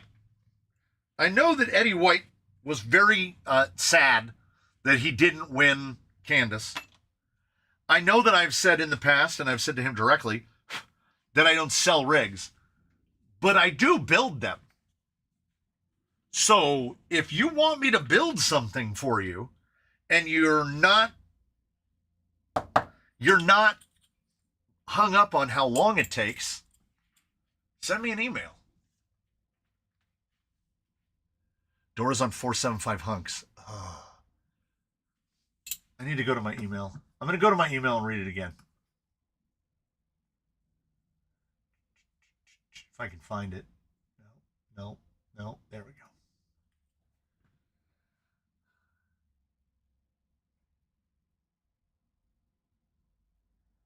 See an element truggy without. Yeah, I think it's still Dora. I think of the three. Because the Trail Buffalo, I feel like I have, I feel like I've been there. Yeah. Yes, don't shoot sand into your eyes. Can you put that next to the Toyo clone? What? Oh! Oh, the Toyo clones are full size. The Toyo clones are full. And actually, that's kind of Tovo, right? Right. Like, there's a little leg on there to make that a Y. That's a Tovo. Open Country RT. Very, very stinky. Very stinky. And, like, we don't typically see that kind of shine. In case I never come back. I think you mean I never come back today. We're hoping that you don't never come back. Do you think a BRX-01 on Leafs could bring as much joy as Bruce does? For me, Bruce, the joy of Bruce is the size of him. Because he is very much a class 1. He's a giant, he's a class 1 hit with the enlarger ray. Because he runs a 5-inch Trepidor and it looks like a class 1. And he's big and he's fun to drive. And when you're out in the wild, there is a capacity of scale. And because he's bigger, some of the situations and areas that we get into, a typical 10th scale. Look at all of our trail rigs. We don't have any trail rigs that are properly 10th scale. And I think that a lot of our terrain,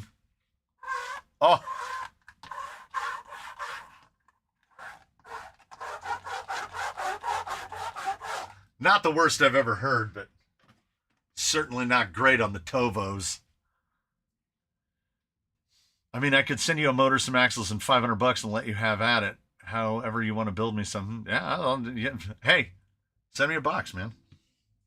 I'm not opposed. Just, some stuff has been here for a while. And nobody hassles me about it. Nobody hassles me about it, but except myself. I hassle myself about it frequently because you got to be in the mood and you got to not get distracted by your own nonsense, which, boy, howdy, gee golly, do I ever. I didn't record any content for several days because the whole MDF extravaganza, but the hassle of maneuvering around those sheets of fiberboard, and I don't want to go into too much detail, so I will refrain.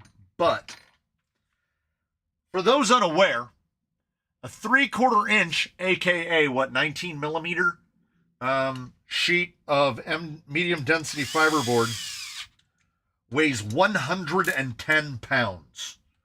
I am arriving at an age where, and it's also 49 by 97 in Freedom units, because they know you're going to cut it up, so they give you added. It's never going to be a panel that goes on the side of a house.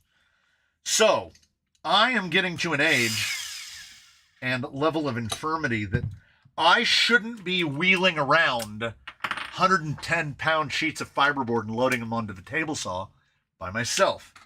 But I do. So now I have a real bonk on my head. It doesn't feel great. And on the left side of where, let's say, a few inches south of my belly button, I've got a little, I have a little pinch sensation there. Almost like, I don't know. I picked up stuff too heavy several days in a row. I dropped a panel of MDF on my foot a few years ago. No, thank you. And the beauty of MDF, because it's just, look up a video of how MDF is made, and the form that they pour all the sawdust and glue into is like this wide. And then they go, and they squeeze that thing down to 3/4 of an inch thick, which is why it's so atomically heavy. The edges of it, because where the big saws in the mills cut them apart, you will unintentionally but instinctively, this is the side of your MDF panel, and you go to move your hand and you go like this. And then you go, oh, and it just paper cuts you open. And you're just bleeding everywhere. But it is a great wood to work with because it's got no knots in it. It's got no wave to it. It's straight. It used to be better when it still had formaldehyde in it. It's not as good now. But, you know, pressure treated lumber was better when it had copper nap in it too. So, you know, the mosquitoes ain't the termites ain't eating that stuff. You know, it was getting in the groundwater and killing all the frogs, but lasted forever. Great for building speaker boxes. Maybe the best. I've seen some guys in the real high-end audio stuff build speaker boxes out of concrete. But that's going a little too far for me. MDF is great. And if you go to a proper lumber yard and don't buy it from the Lowe's, you can get all the different grades of fiberboard. You can get all softwood. They make all fir and all pine MDF. They make all hardwood MDF. They do. Oh, man. Fiberboard doesn't like water, but it is very easy to work. I tend to, you know, when we started in the speaker box thing, we were building everything out of MDF because it was $20 a sheet. And now it's $50. And I just have to be like, so be it. I have a semi-proper 10th scale trail rig, a sand scorcher body, and a 200. Yeah, 250 is definitely 10th scale. Yeah, the shortest wheel, you know, I haven't even measured.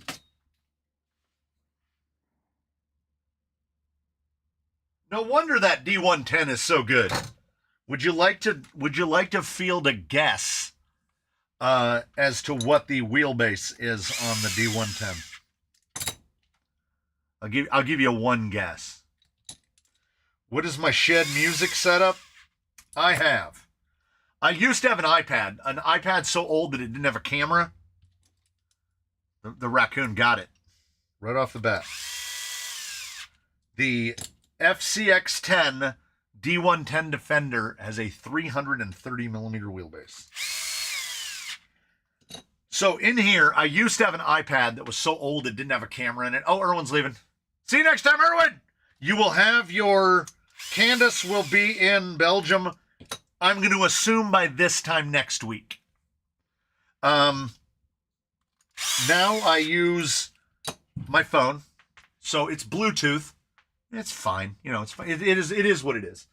It's Bluetooth, which goes into a Bluetooth converter called an ML302. I got it real cheap off of Amazon.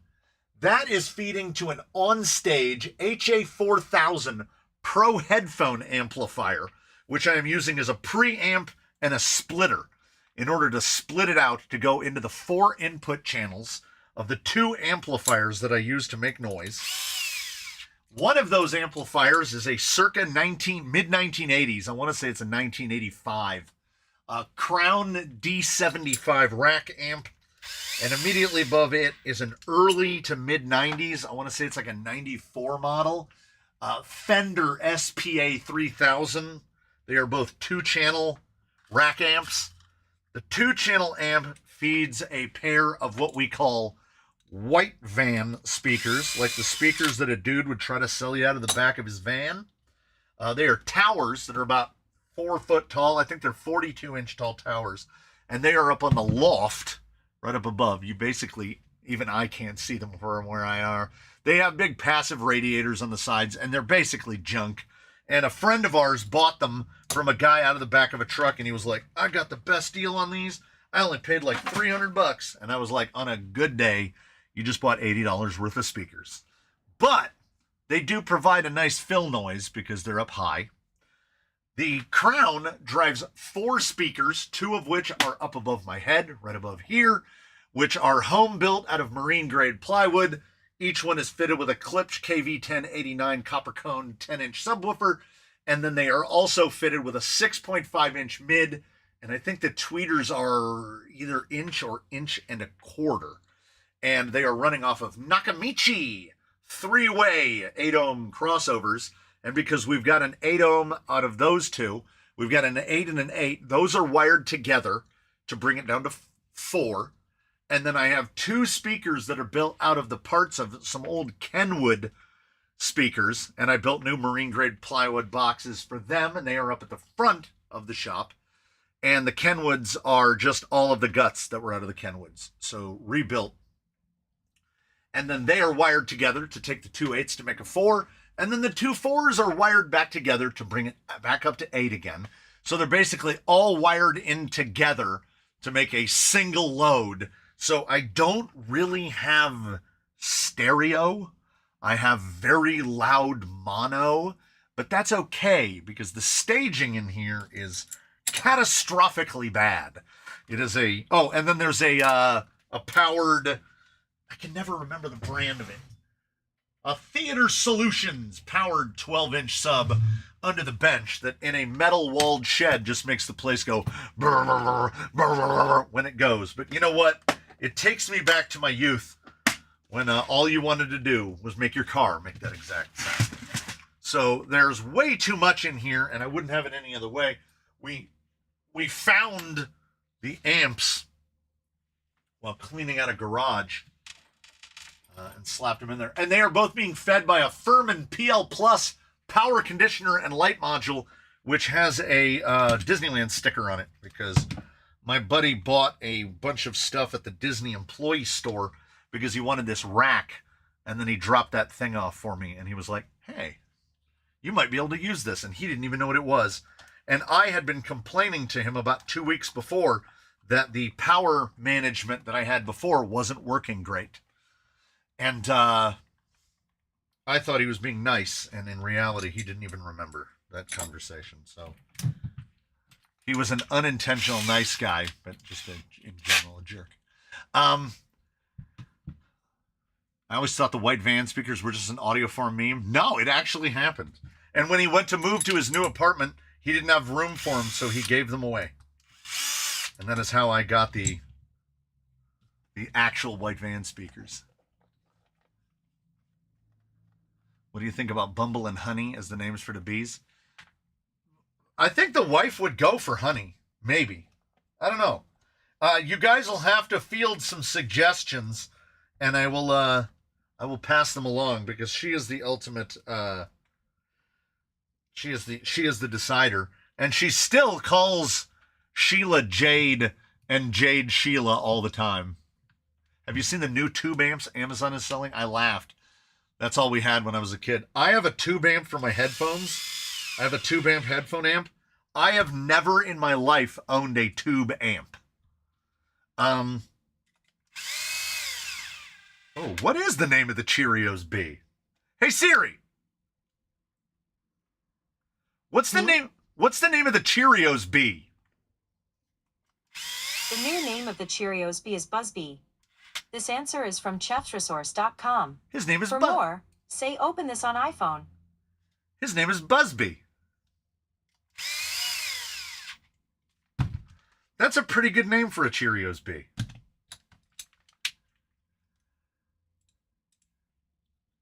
Last week, I bought a set of the Endura Solid Face Deep Dish 1.9s. Excited to get them, but I need them. I tried to resist spending Triol money. Okay, pine cones, take it easy. And then I realized, like, why am I fighting? Like, that is correct. That is the correct answer. These are going to look great. And I know now that I definitely. Okay, that's something else. I thought that something had hit the roof and was running. Honey Nut Cheerios is an S-tier cereal. I have to agree. If I was tier listing cereals, Honey Nut Cheerios is and I can't even eat cereal anymore. If I eat cereal first thing in the morning, it basically ruins me for the whole day. I am actually trying to. I think it's been 10 years since I ate a bowl of cereal. At least 10 years. The betrayals. Aging is a betrayal. Ugh. Oh, yeah.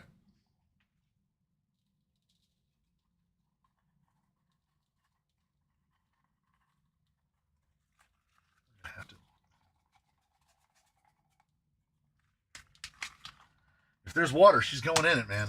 That's how it is.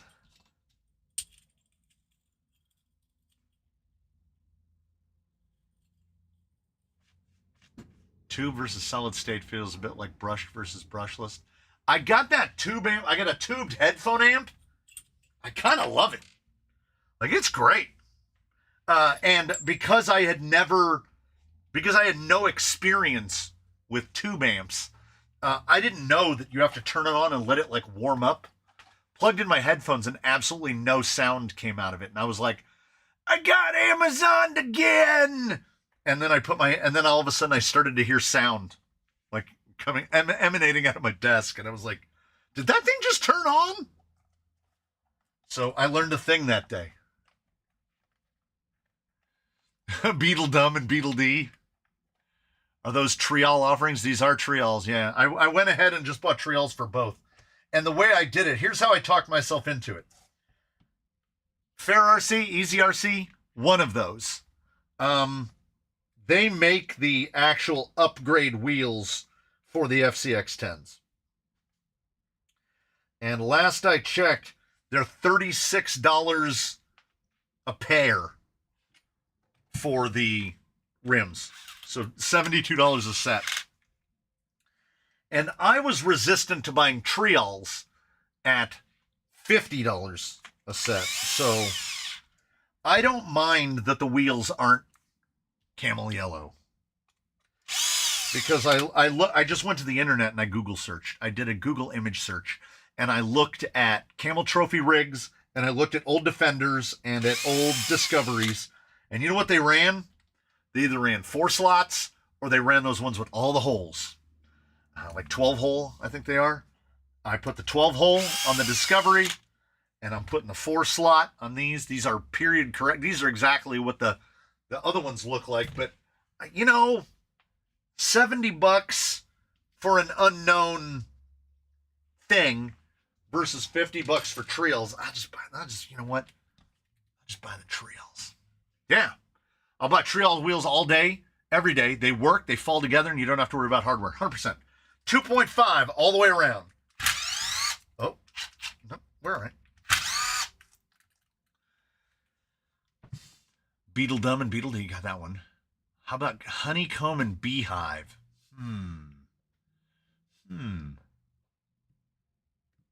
Goldie and Sunny. Tube amps are warmer. Solid state a little more tinny. Here's the only thing I can tell, okay? I was resistant to vinyl for a long time because I feel like the hipsters retroactively ruined it, okay?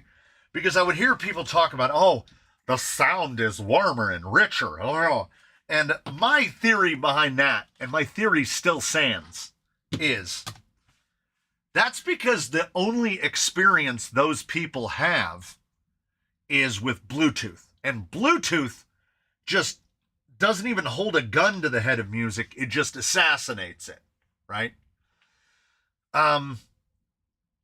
So when you hear something off of a wired source, whether it be an analog delivery, like I don't know if any of these hipsters have ever heard a CD player. It's just Bluetooth streaming audio. So when they hear a record, they go, oh, the sound is so much richer and fuller and it sounds so much better. And I'm like, does it? Or is just your basis of comparison more limited? So having said that, I have some albums, vinyl records, that inarguably, and I will not allow anyone to argue, inarguably sound better than their digital counterparts, because I think that some albums, and not all of them, certainly, but I think some albums can benefit from being played from an analog source. Most likely because they were recorded on like a reel-to-reel, like on a 4-track, on an analog source. So, for instance, one that might come as a surprise to some, I would say Aphex Twin's I Care Because You Do, despite being an electronic record, was recorded by an insane man in a shed that was building synthesizers and stuff by hand and writing his own software to record the music that he wanted to record. So if the mastery is right on that record and the remaster is right on that record, I do think that they can sound better. There is something more full to it. The music has no consistency of equalization. Yeah. I feel like I've said this in a live stream before. I talk about music that is overproduced. If you want to hear overproduced music, go to YouTube. Just type in Dua Lipa and just listen to any song by Dua Lipa. It is the most overproduced music I've ever heard. Like, I feel like the drummer is in one city and records his part independently. And then the other guy is in another city, and then she records her vocals in a booth, and they do, what's that thing that they talk about? Where she does 80 takes of it, and then they take the best little snips and they smush them all together, and then they make the one consistent thing, and then they master it all with all the instruments so that everything is perfect. And I think the point that a lot of producers are missing is that we're not necessarily looking for perfect. We're music is about the irregularities as much as anything else. This is why there was a time, many of you are old enough to remember. An artist, it might take them, like, okay, everybody, we get a free one, PG-13. Everybody shits on Maroon 5. And for, on the one hand, for a lot of reasons, right? But Maroon 5 were one of those overnight successes. Before they got whatever that song was, it's been long enough now that I've kind of just moved it out of data storage. Maroon 5 was kicking around and playing as a band. That was like their 4th record that they made before they made it big, right? So they put their time in. And Dave Matthews Band is another one. Really good live. There was a time when if you were good live, that was what got you over, because there was no internet, so there was no free, simple, and easy distribution system. And like the same thing about Nickelback. It's almost like a meme joke about why people hate Nickelback. And I think people hate Nickelback for the same reason that towards the end of the 90s and through a bunch of the 2000s, people started to hate Limp Bizkit. People started to hate Fred Durst. Wes Borland is an otherworldly player. He really is. He's not good for Limp Bizkit. He's just good. It's one of those things. Larry Lalonde from Primus, same thing. Not good in Primus, just one of the underrated talents that there is. And if you could play live and you could command a presence, you made it. And now technology can pick up a lot. Technology really can pick up a lot. And that is not to say that all music is crap, but I keep trying to spend $44 to buy 16 Stone on vinyl because I want to hear it. Because for me, that release from Bush is one of the greatest albums ever made, because you want to make yourself a sophomore curse. It's really easy to do. You put out a record that has like 9 charting singles on it. Do you think an artist today is going to put out a record with 9 charting singles on it? You'd be lucky if it has 1. I love Limp Bizkit's great. It was great then. It's great now. Now that we're watching, what is it, Cowboy Fred? It's amazing. Wes Borland is still amazing. Yeah, but somebody mentioned about old Korn. If I find that was rickrolling us, I have a soft spot after seeing him on an interview on Graham Norton. Geez, maybe a decade ago. It's been years. So Mr. Astley was on the Graham Norton show and talking about how his daughter had to explain to him that he was the first meme, right? That predated, social media and everything else, where you had to basically lure someone into send them an email with a link in it. They had to click that link, and then it went to and I mean, I've seen some. I love that it's still going.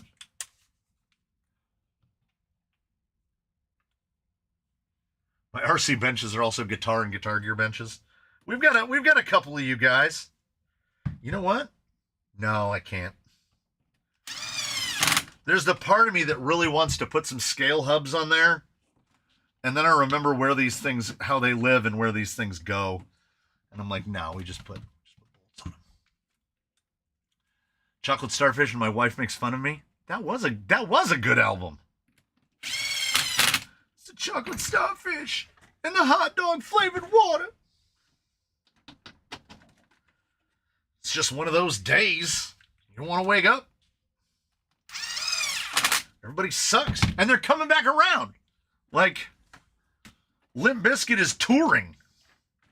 It's great. But then again, it's these kids.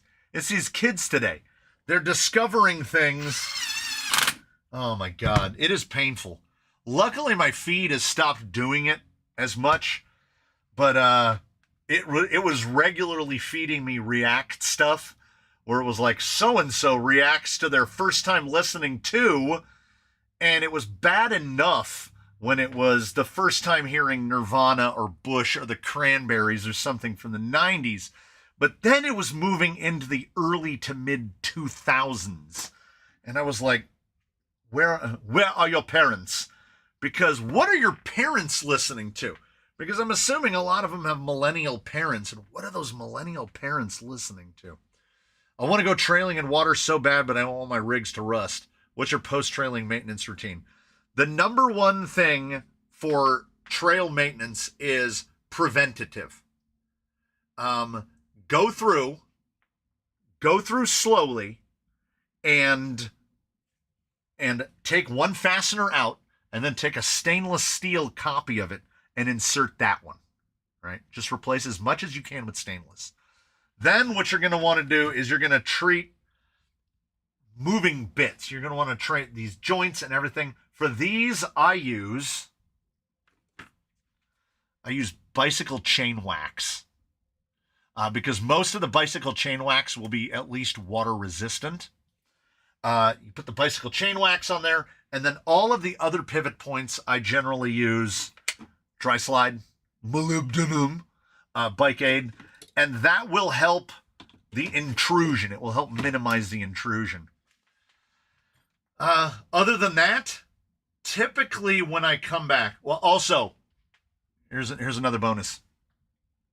When you drive, if you drive in water, try not driving in water the last thing you do. Make sure you go in water, and then you go out of the water for a while, and then they will dry that. Like you saw, there was almost no water left in these at all. And to whoever said that they need camel yellow, go look up Camel Trophy. More often than not, they were sporting black wheels. At least in all of the imagery that I saw, black wheels are the more common. And see, I don't even mind they of course they didn't have the polished lip, but we're just gonna rock the trials to get the vintage Force slots. That's what they look like. And damn if those open countries. I know somebody asked earlier and I didn't answer it because I put the thought in my head and I tried to contemplate it and then it fell out. What would an alternative to the Toyo be? Yeesh. There is not a lot of choices at 4.5 inch. You can honestly, yeah, like even Klingons are too big. 4.5. 4.5, but also not wide. The Toyos are kind of perfect. There's probably something from RC 4-wheel drive, but I'm so averse to X2 S3 that I just don't want to do it. I just don't want to do it. I've had such bad time with it. Say what you want, but Brandon Urie, Panic at the Disco, has a huge range of music and a crazy vocal range. Not only that, on at least one of the Panic records, it's just him. He would record the drum part, he would record the guitar part, he would record the vocal part.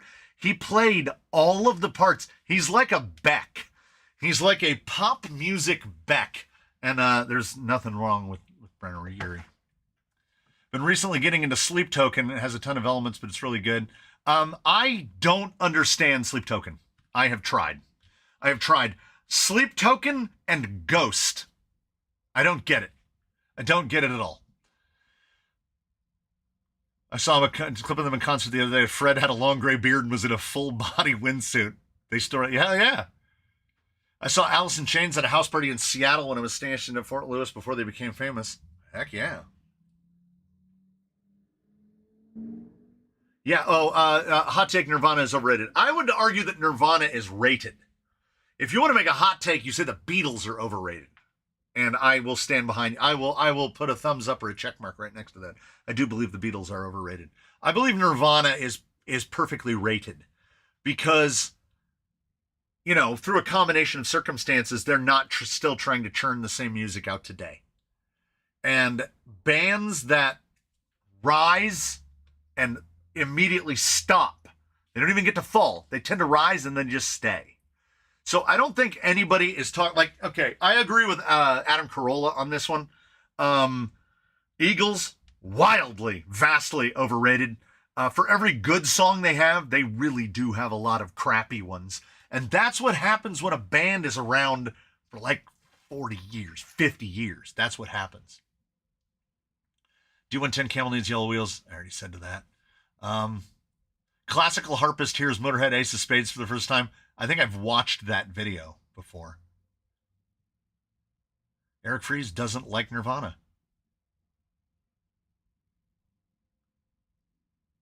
Bah! What do you use the TriFlow for? Bearings, mostly. Bearings, usually. I go back and forth between the two.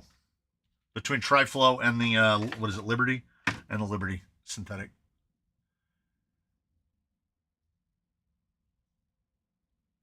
I like the wheels in silver instead of black. Well, yeah, but on a Camel Trophy, they need to be black. Oh, what is the average age range for a Canyon viewer? It is, I can give you the exact one. Nope. Don't need that. Go to analytics. I doubt that it has moved.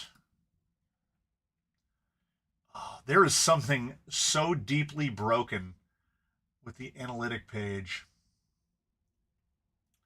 The average Canyon viewer is between 45 and 54 years old. That is 35.5%. And we have, if you can believe it, we have achieved 97.7% male viewership, the 2.2%, and currently, right now, 64.1% of viewers are from the United States. So that is up. The 64% is up, but the 2.2% is also. We were hovering at 1.92% for a long time.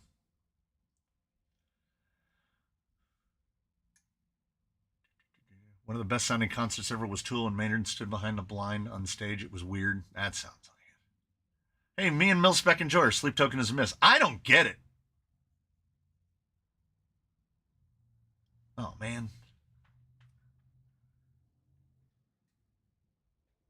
I can respect the Beatles for what represented the time period, but their music is not aged well. Yeah. Yeah. Talking Heads Live is amazing. I need to get down to the bottom. It keeps jumping on me.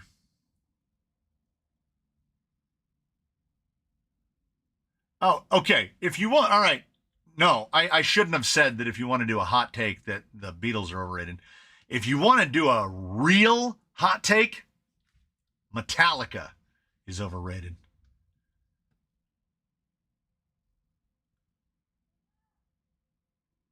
All right, I caught up. Hot take, Prince is overrated? Oh, I don't know. He was a weird man, but a musical genius. Guns N' Roses was way overrated. Yeah. Guns N' Roses may be more overrated than Metallica. The Stones are overrated. I've never been a huge fan of the Rolling Stones other than like Paint It Black because it was the theme song to what Platoon. What was the Vietnam TV series? Oh, it wasn't China Beach. It was the other one. Yeah. So I all big hair bands are overrated. Yeah.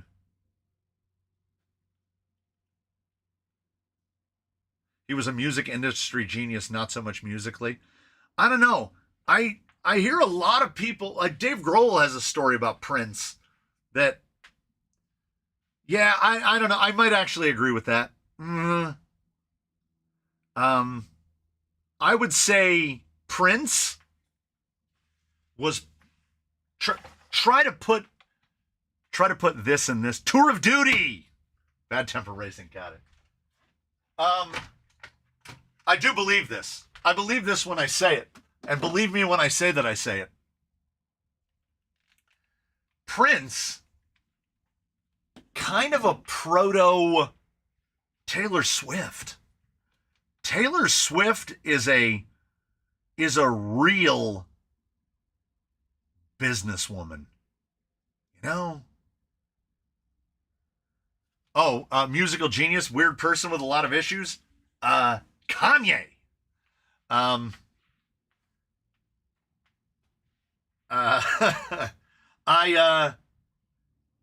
don't think, because it's not for me, I don't think that Taylor Swift's music is remarkably good. She's like a 1.5 octave singer.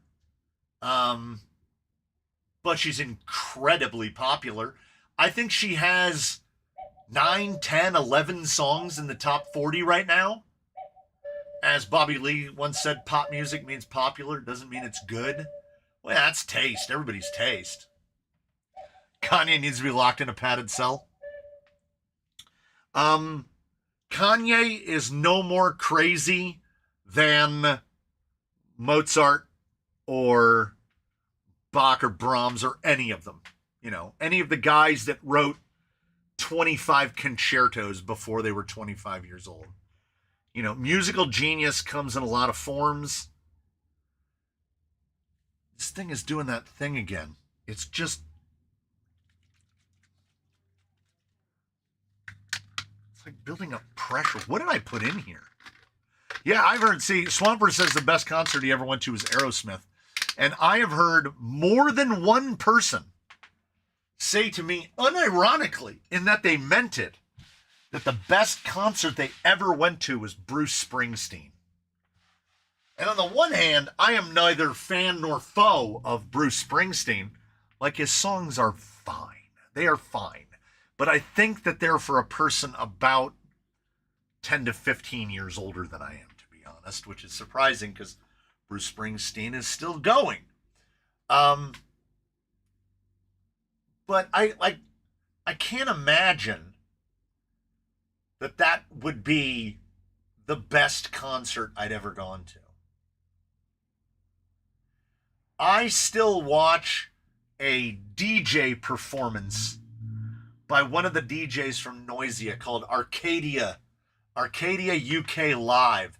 I still watch it a couple times a year because maybe part of my brain is still more youthful than it should be.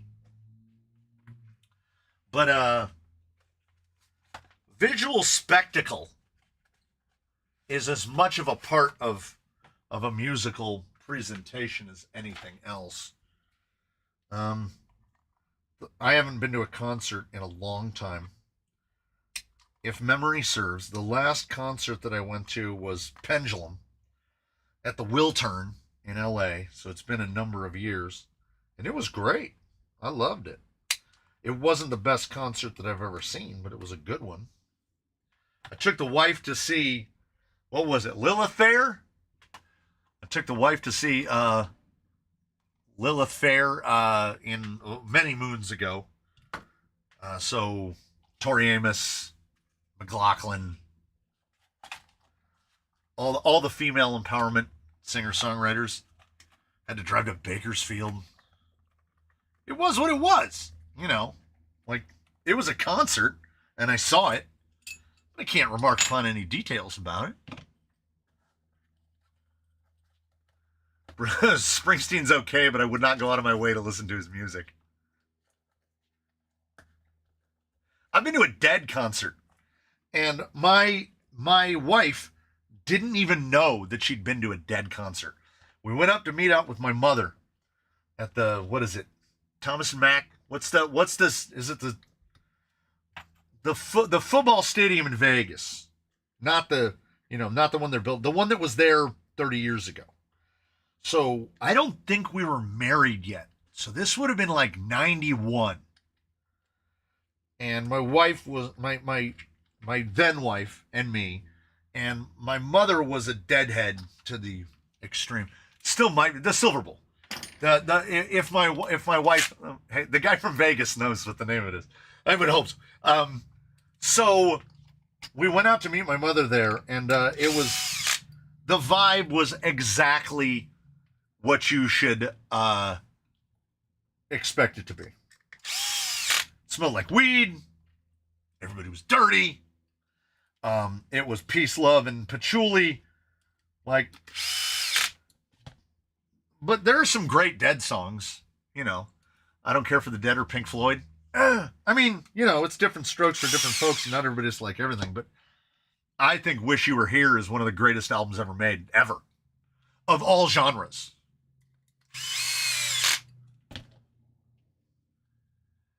My wife played ping pong with the singer from Tesla 2 whole games before my friends and I told her anything. Nice. I like that. I like that from both sides. I like that your wife didn't know, and then I like the singer from Tesla wasn't a douchebag. Like, he just played ping pong. That's nice. I like to hear that. I like to hear that people can be normal people.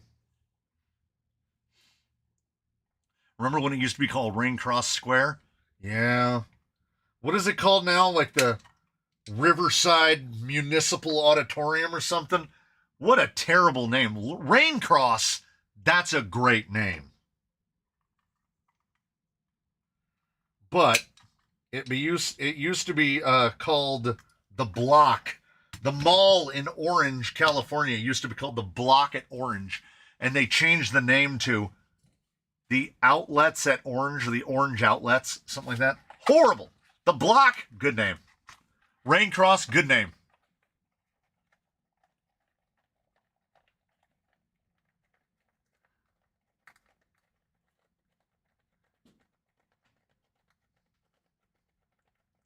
I will take, Mr. Hess, I will take Wish You Were Here over Dark Side. That's my Pink Floyd hot take. And that was the music that I believe that the music that you take on formatively is the music that you hear as a youth, but the style of music that you embrace through life comes about when you get, and I don't know if this applies anymore because the kids today, they don't own anything anymore. But I believe that the style that you take on and the music that you listen to, that happens when you get old enough to buy music for yourself. So my first album, my first CD that I ever bought was Boogie Down Productions Live Hardcore Worldwide, which was antithetical to everything that my mother and father had listened to. My mother was a deadhead, and my father was all of the prototypical, stereotypical, but eclectic. The man was a bona fide idiot, but if not anything else, eclectic, because that's how I got my exposure to John Prine and Little Feat and Alan Parsons Project and what was at the time the weird stuff.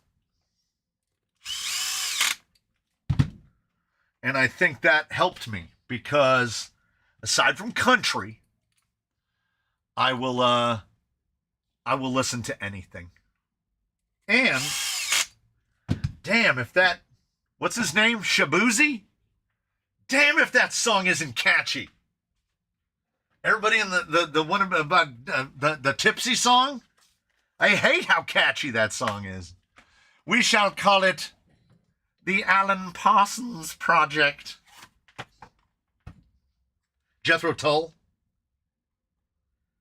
Ooh, I should look for Jethro Tull on vinyl. I could buy Aqualung on vinyl. What's wrong with country? Well, unless you're listening to, let's say, anything Reba and older, country music died sometime in the 1980s, and now it's just what I would call pop alternative. Yeah, see, Chuck Hess is Johnny Cash, Bo Cephas, right? Hank Williams, Senior. Country was different. Now all of country is just it's just the same shit. Pop music is largely the same shit. So why should country music be any different? Country, I call it twangy pop. Oh, and then if you want to add in the other aspect of musical influence that I had early on, was I went to live with my paternal grandparents at the age of 11 because my father liked a little bit of the illicit substances. And what did I listen to? What was my intake in terms of music from people who were born in 1915 and 1918 respectively? It was pretty much exactly what you would think it was. It was Glenn Miller. It was Count Basie. It was the music that I would later hear in Fallout video games and go, you know what? I jive with this. Like this music I understand. And then there was the influences, my father. I had heard Cheech and Chong records as a youth.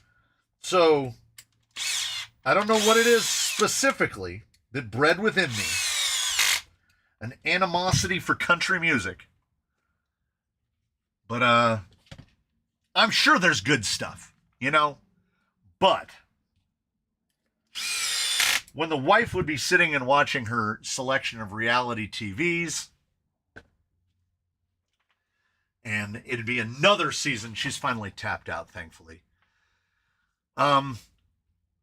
It'd be another season of American Idol, and they're going to pick another country artist. And I'm like, for the love of all things holy, we have enough avenues to listen to all of the country music that we could possibly want to consume. Please stop trying to feed me another artist who wants more than anything to be the next Carrie Underwood. Because all the way back then. I thought aloud, do we need this? Do we need this? Remember when Taylor Swift was country? Y'all can take her back whenever you want. I also have the hot take, Underwood is overrated. I don't think that's a hot take. Doesn't she have that song about beating up her cheating man's car? Where emotional distress is equal to property damage? Yeah, I don't know. It definitely falls into that category, you know. Oh, Oliver Anthony is fake. Look it up. He's not who he says he is. Here's my thing about that. For years, for all the years, basically, people had an ability to separate and differentiate. My reference that I always use to analogize is this. By all reports and by all of what we know today, Ty Cobb, the baseball player from many, many years back, was an absolute monster, right? Drank, smoked, smacked women around, just awful. So what we can't do is we can't look at that through the lens of today. Okay? I have related before that my grandmother, who was pure-blooded Italian, referred to anyone that looked even remotely Asian as Oriental for her whole life because she was born in 1918. Things were different. So Ty Cobb was a tremendous baseball player, right? The fact that off the field he was a monster does not impact that. Still tremendous baseball player, okay? And lately, they keep coming together like this. They're like forming together into one line where if you're in the public eye, it is your responsibility to both be good at your thing, but also be a role model for the children. And I think if someone should be tasked with being a role model for the children, it's their parents. All right?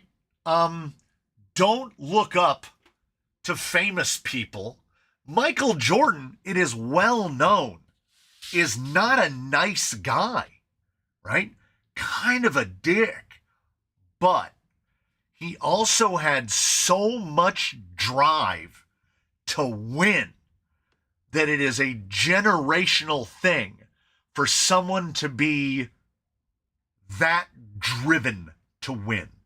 Ignore, like, natural talent will get you to a point, but like you have to have a drive, and it is few and far between that people have that much drive to sacrifice everything for victory. And the dude also gambled, like, and drank and did all of the things up to, but never let it impact his play. Dennis Rodman, oh my God. The cocaine, right? Not a role model. Didn't he just hang out with Kim Jong-un a couple of years ago? I don't understand why people have to be role models in order to be famous. You can be famous and not be good. MJ, great businessman, unbelievable on the court, just a rotten person. That is the case of, like, the old tried and true is God doesn't give with both hands, right? I believe it's true because look at Kanye and look at all of the geniuses of music, either socially inept or whatever, or the dudes that, like, okay, I guess there's a statute of limitations. I just saw a compilation of Michael Vick as quarterback, right? Like something people have never seen, right? the rush plays, the scrambles, all that stuff, right? Then wasn't there like a whole dog fighting thing, right? But I guess there's enough, there's enough time. I see a lot of 9/11 jokes now too. So, if time heals all wounds, I guess. So you get far enough away from something and then you're like, yeah, I mean, he was a tremendous football player. We'll just ignore the dog thing. Now, after a certain point, yeah. And there's a point in every famous person's life as they get bigger. If the people around them don't tell them no, they start doing weird shit. 100%. I'm saying the whole thing, you will never sell out and you will always sell tickets at a reasonable price. Look up his content. Is this... Are we still talking about the one guy?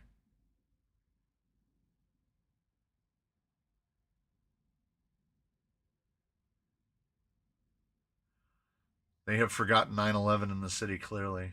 That was yeah, Oliver, yeah. That was what got me down this avenue where, like, what does it matter if someone is so genuine, right? Like, what does genuine mean? If you are an artist, and we'll use that term encompassingly, if you are an artist in a public space, you are probably a persona. That is a persona. And the person on stage and the person off stage are generally two different people.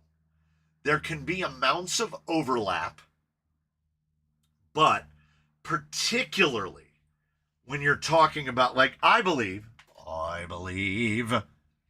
Keith Richards on stage and Keith Richards off stage, probably the same guy, because he got famous 60 years ago.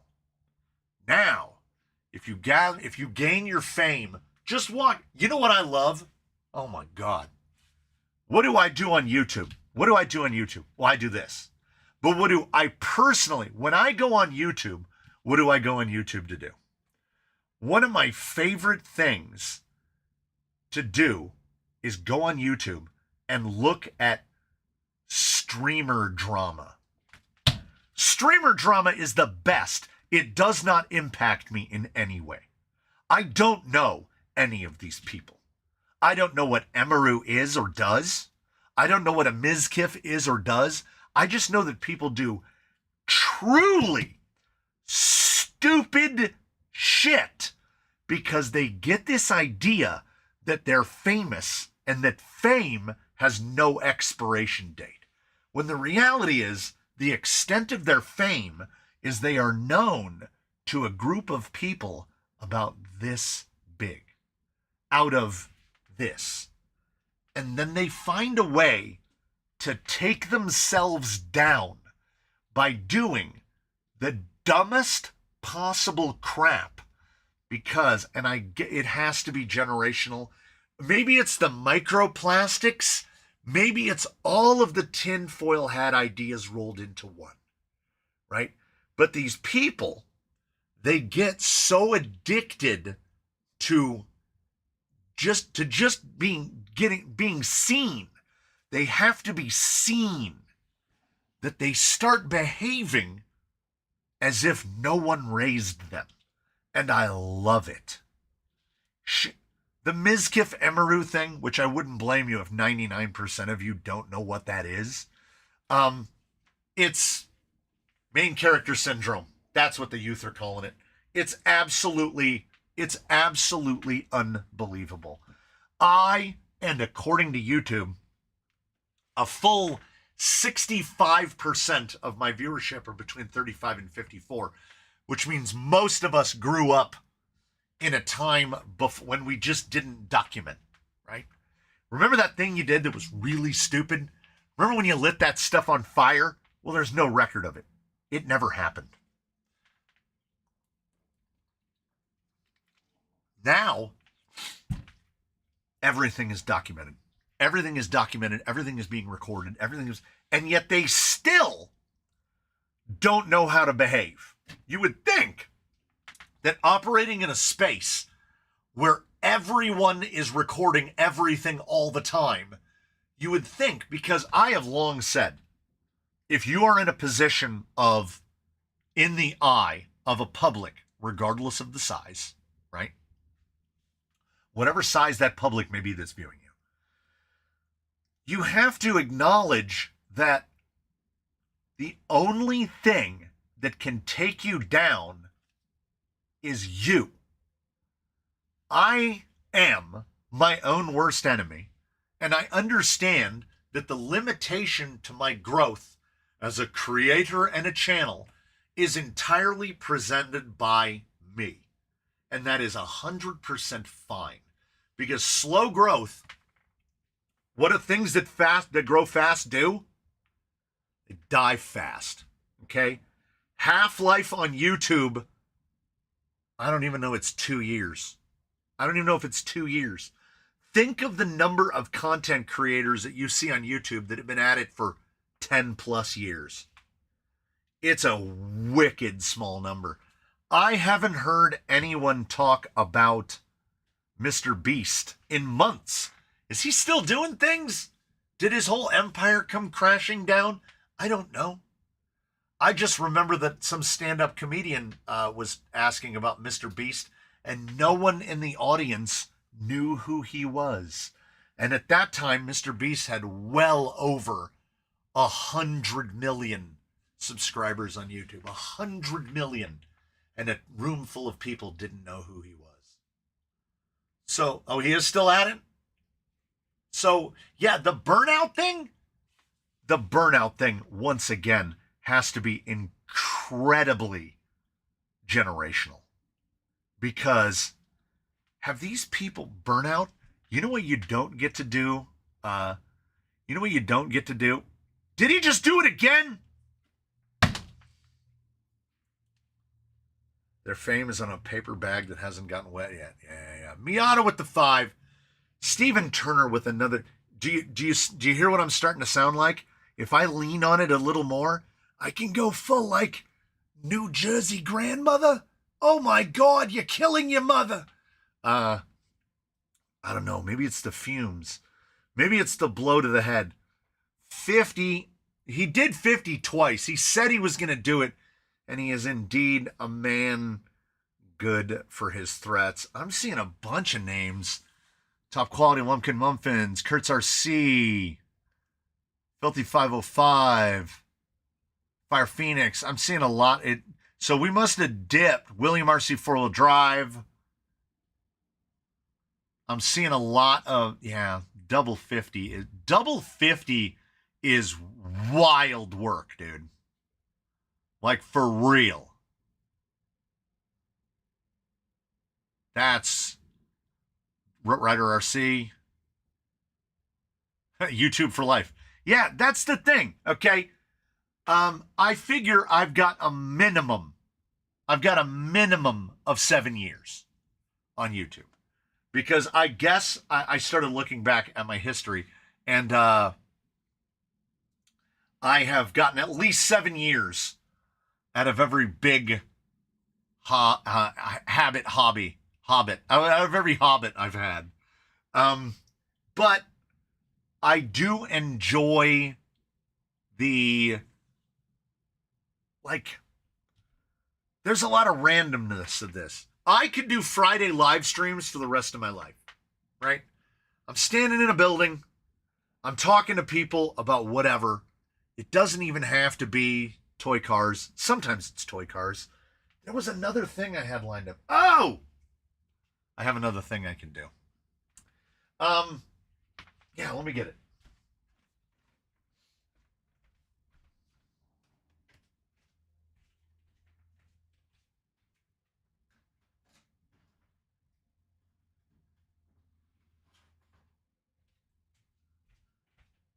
Everywhere I set that thing down, it left a puddle of sand. There's puddles of sand everywhere.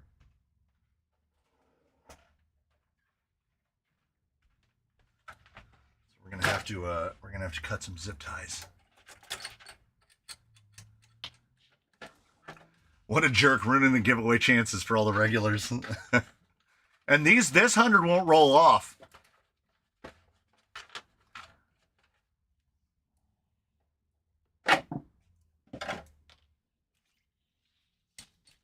Yeah, see, they used to be bigger. They're making them smaller now. We got shrinkflated on that. Better go. Oh, he's here. He's here.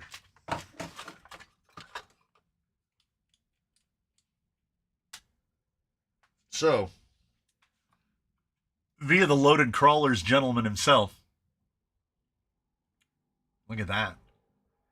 Try to tell me this isn't a thing that guy could sell.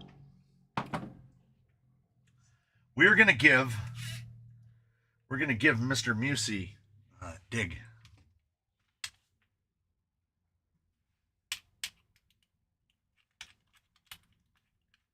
HC6 been started yet? The wheels are sitting right over there.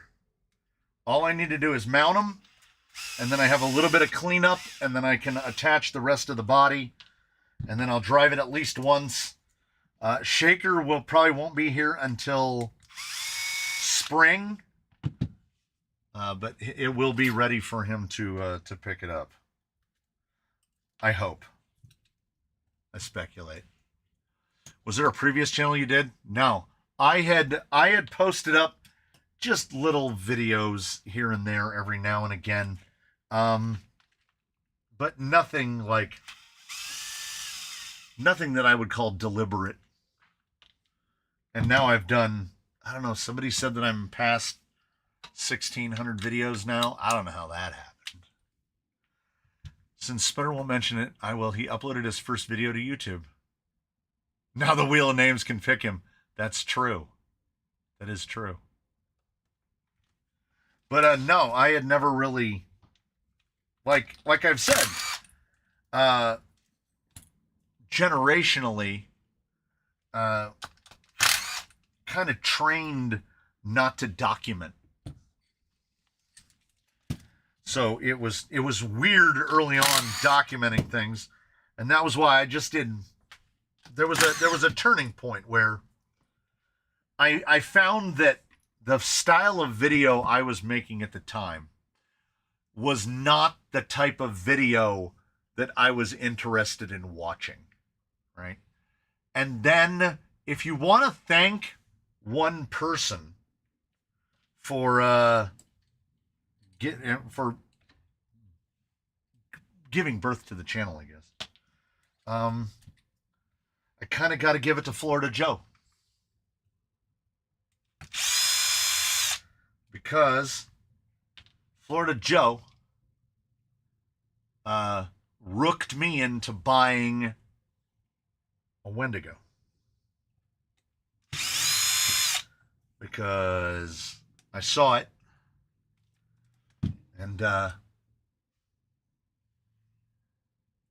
ordered it, and I drove it, and it was unquestionably, like without parallel, in my career. Take into account, please, that I purchased my first remote control, hobby grade remote control car in the year of our Lord 1985. And in all of the years since, the worst vehicle that I've ever driven, without contest, is the Redcat Wendigo. It is a failure on every conceivable level. And he spun it such that I believed that it was an option. My hatred of Redcat began that very day, and has waned not one little bit in the years since. I will continue to complain about Redcat to anyone who will listen, because I don't appreciate the falsehood of the economy. Did I build this? Yes. Dang it! Trying to jump ahead. I need to put longer wires on these rock lights.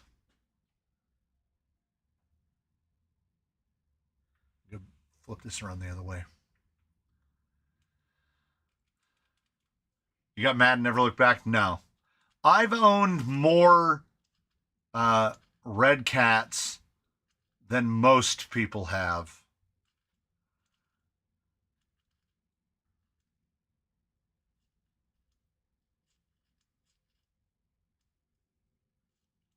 We all love a Redcat rant.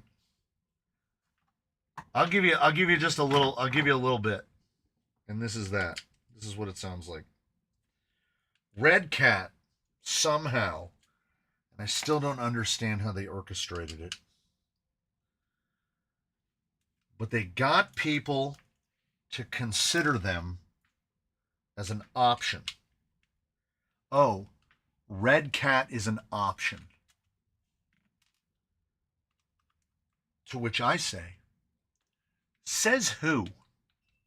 What makes Redcat an option? Why should Redcat be considered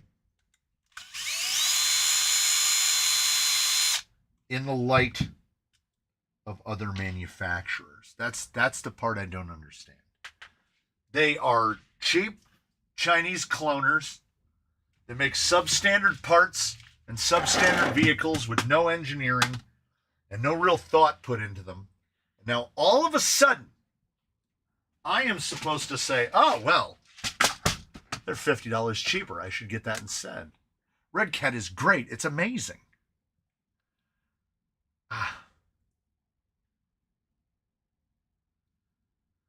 Redcat is the perfect example of return on investment via YouTube shill. Yeah. Now, also, here's the thing. Here's the real thing about Redcat. There's a gentleman in the chat right now that loves his Ascent 32. And I would be willing to make a wager. It doesn't even have to be a small one. I would be willing to make a wager that the individuals involved in the design of the Redcat Ascent 32 have never met the people that work on the other Redcat vehicles. I get a lot of YouTube comments now that are talking, that people go, oh, I love my Vertex. Well, then you love your Yikong 4061. It's not a Redcat. That's why it's good. It's not a Redcat. Also, there are people out there that will unironically claim that the Vertex looks better than the 4061, and that's wild work. They're custom lowriders. I don't believe that they're custom lowriders. Again, same instance where I don't think the people that work on one have ever even met the other. I think they're completely different divisions, and I think the same goes for the bashers, because I've only heard a couple of people complain about the Redcat Drift and the Kaiju, the bashers. To me, ones like the Kaiju were not in consideration because Redcat be doing Redcat things, and they're asking ARMA money. And if I'm going to spend ARMA money, I'm just going to buy an ARMA. I'm not mad at Redcat has given me a way to make money on fixing its Geo. There you go. It's not all bad. A silver lining for every cloud. And if the lowriders are your thing, which, I mean, they're not my thing, but if they are your thing, they do look really cool. Micros aren't my thing, which doesn't mean that I hate micros. It just means that I don't buy them. Mostly because I don't want to work on them. Milspec and Jordan needs help. What do you need help with?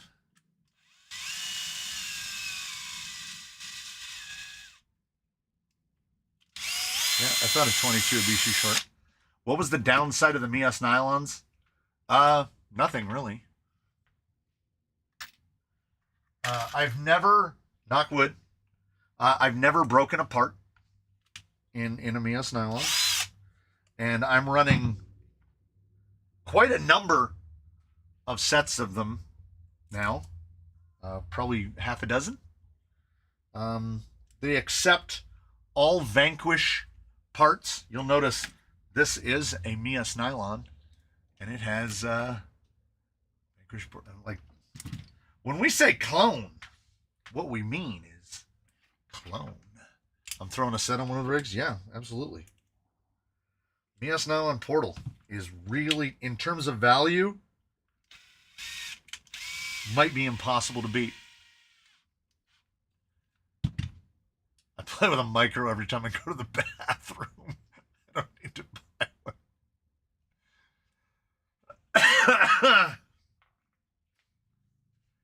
I'm working on making a mullet with a 10 Pro axle in the front, and 90mm shocks aren't long enough.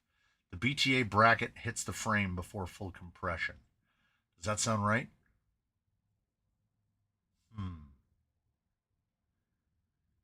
10 Pro.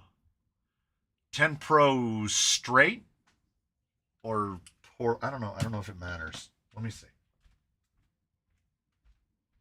I'll grab both.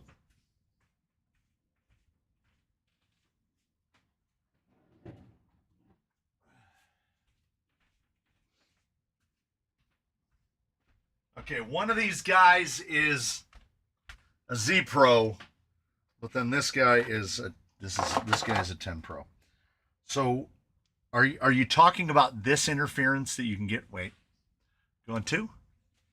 Are you talking about right here where the motor plate can go like that? See, the shock doesn't close all the way. What I tell people to pay attention to is, as long as you can articulate fully, right? So we can close that up on that side, and we can close that up on this side. As long as you can get full articulation, straight up and down doesn't matter. Like, because this function, going like this, if you can limit that compression, that's fine. Because if the front end stays, see, like a suck down, to descend, you want the opposite of that. You want the front to stay fully extended because it will stop the rear end from trying to get past it.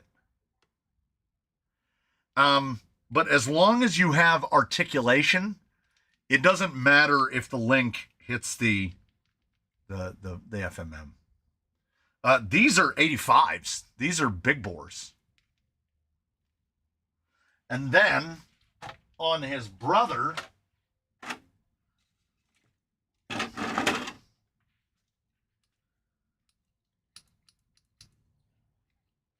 so we go boop, and it hits with about that much left out.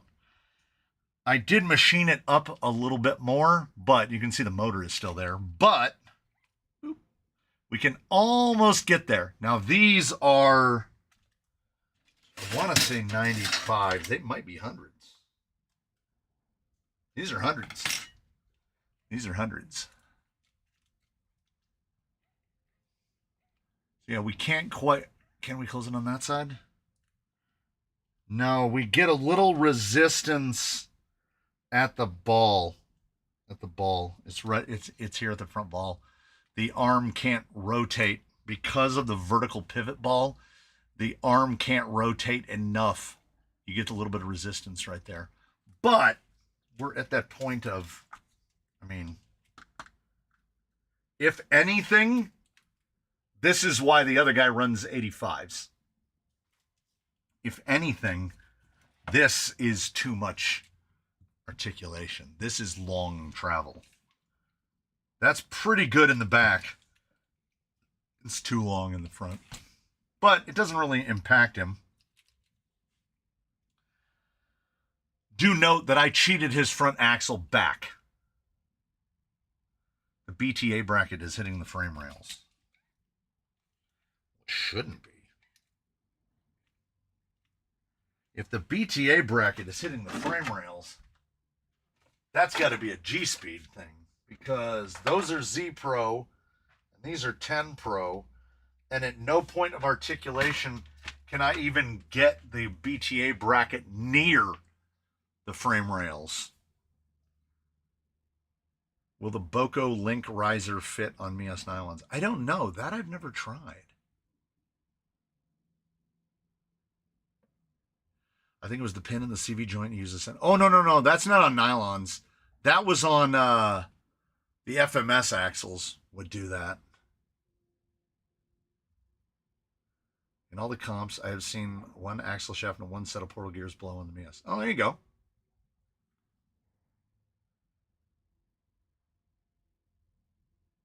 Oh, I hope it's dark in Florida. Oh, wait, no. 6 o'clock? Yeah, 6 o'clock it'll be dark. It starts getting dark here at like 4:30, which is really annoying. Daylight savings time. I mean, even guys working on the farm, they've all got like GPS now, right? I don't think the time change is actually impacting farmers. What's your opinion on using limiters instead of completely swapping the shocks out? I don't like it. I don't like it. Because now you've limited it. You've taken away travel in one direction or the other. You've either lost up travel or dark travel or down travel. And if you need less travel, just install a shorter shock. I think limiters are in the same category of Band-Aid as people throwing hair ties around the axle and everything else, because we're all making compromises. We're all making choices. Farmers have stated that daylight savings time is an outdated thing and not needed any longer. All their tractors run on GPS, man. So if you need less travel, the best way to get less travel is to put on a shock with less travel. What about the alloy third members for the F10s? I don't know. I think that's Mo Trapper is the guy, and I believe I saw him in here today. I don't know if he's still there. If he's still here, he can send me a link and I can post it, but I don't know where to find them. I don't know where he got them. They are cool because I've never seen those before. And well, I mean, technically, I guess I still haven't seen them. Nice bundle of wires, jerk. Good job, idiot. How about, here's an idea. How about you make things harder for yourself? And the idiot in question is like, harder than they already are? Now you're asking a lot. I've tried and haven't had any luck. Yeah, same. Yeah, on the paperwork, which, because I'm clean, it's still on my bench. Cobra Crawler VRD aluminum front and rear diff covers and third member, $28.99. But it doesn't have a part number next to it or anything. I don't know where you'd find them.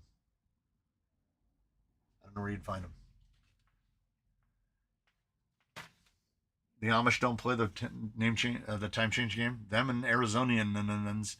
But as anyone from Arizona can point out, while they might not change their time, they might as well.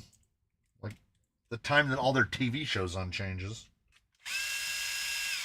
Because the whole rest of the country does time change. So one person can't really opt out. Everybody has to opt out. Otherwise, the opting out doesn't really carry much weight.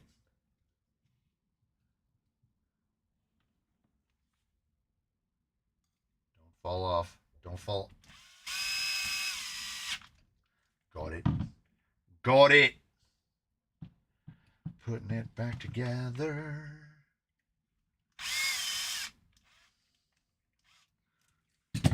How about, here's an idea. Don't fight me. How's that? It's a simple suggestion.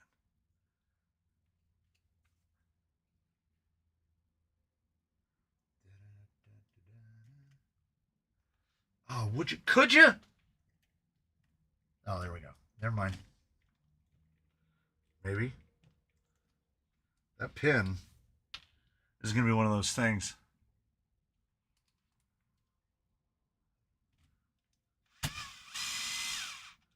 Here's one for you. If you're ever feeling bad, if you're ever feeling like things are tough, just remember, there's a man here that was in the chat, and he might still be in there now, that lost a rig twice in one live stream because he was out playing with 30-second scale, and it was the universe's way of punishing him. But that's not what we're here to talk about. What we're here to talk about is that, oh, there's definitely going to be some more work that needs to be done on this, because that dig lever is right where the screw is for the suspension. I'm going to have to figure that out. I mean, I can flip it around. That'll get it a little bit tighter.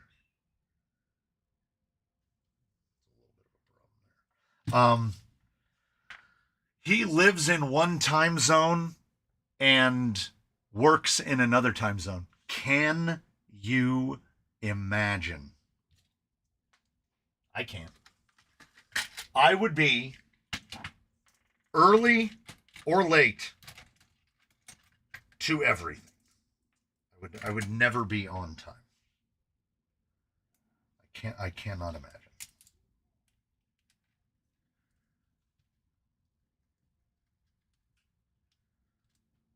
Could be a little bit longer than that one if I have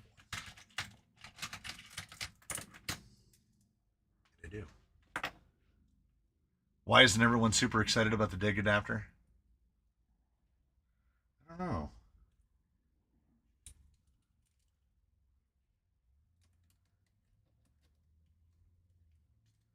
Look at that. Look at that. What are the odds?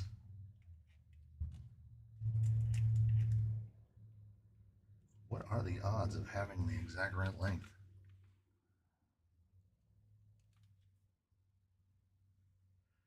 The dig adapter is to put dig on your Gold Rush.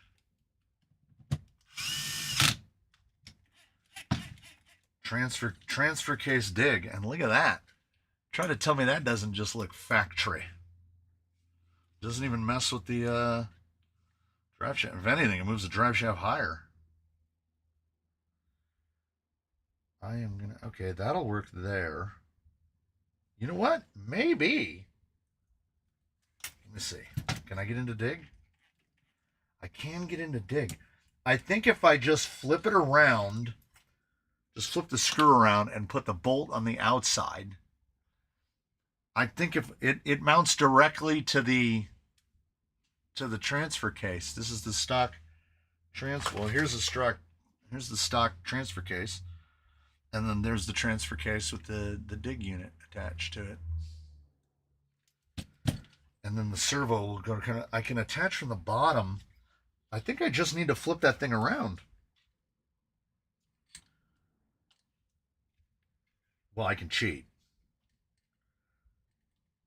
I'm just gonna cheat. I'm gonna cheat. Gary needs a little bit of tuning. So we don't have a problem doing what we're about to do. Not recommended. But I do have this option. And sometimes if you can, you do. Does it go on the Mias Gold Rush? Yes. Yes, it do. We're just going to go up.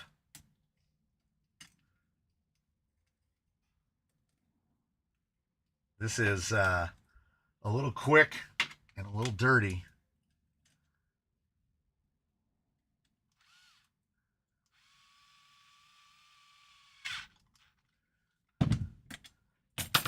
No clearance issue now.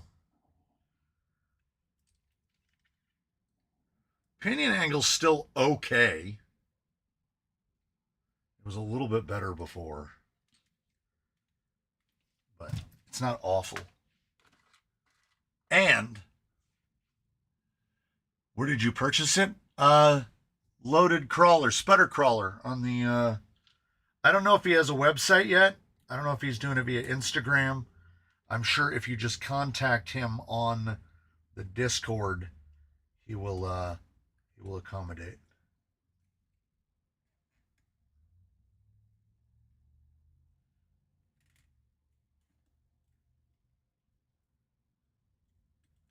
Here's the easiest way to get a dig set up on the TRX4 Sport.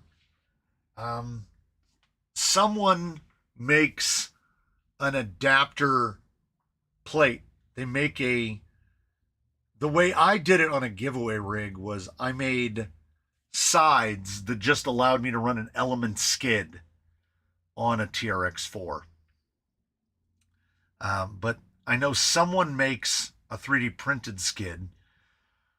Deluxe makes one for like Nod 2, but I know somebody makes one for 3 gear. It's out there.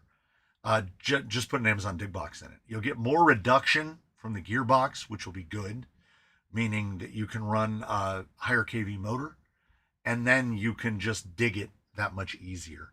Unless there's an instance where you don't have the internal clearance, like you have an interior or something.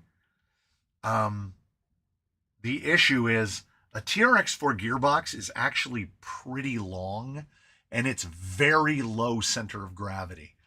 Compared to any other gearbox, TRX4 box is very LCG, which means that this dig module would be way down into the links. So just putting dig on a TRX4 is tough.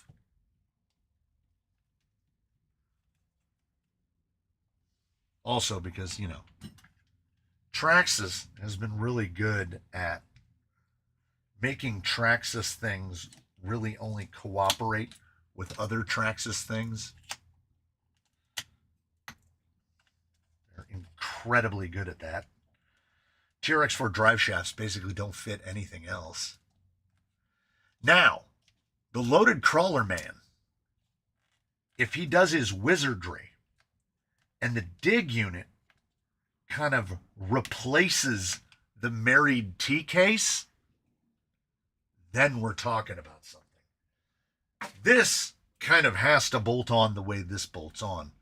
But with that T case and the bolt pattern on there, if he can get a 3-gear dig, a Hertz 2 dig on a TRX without adding a full 30 millimeters of length, sign me up. I had to pry that off just to move one screw. I am really getting I'm going to go in and be like, yes, I would like to order my coffee, please. And they'll be like, Batman?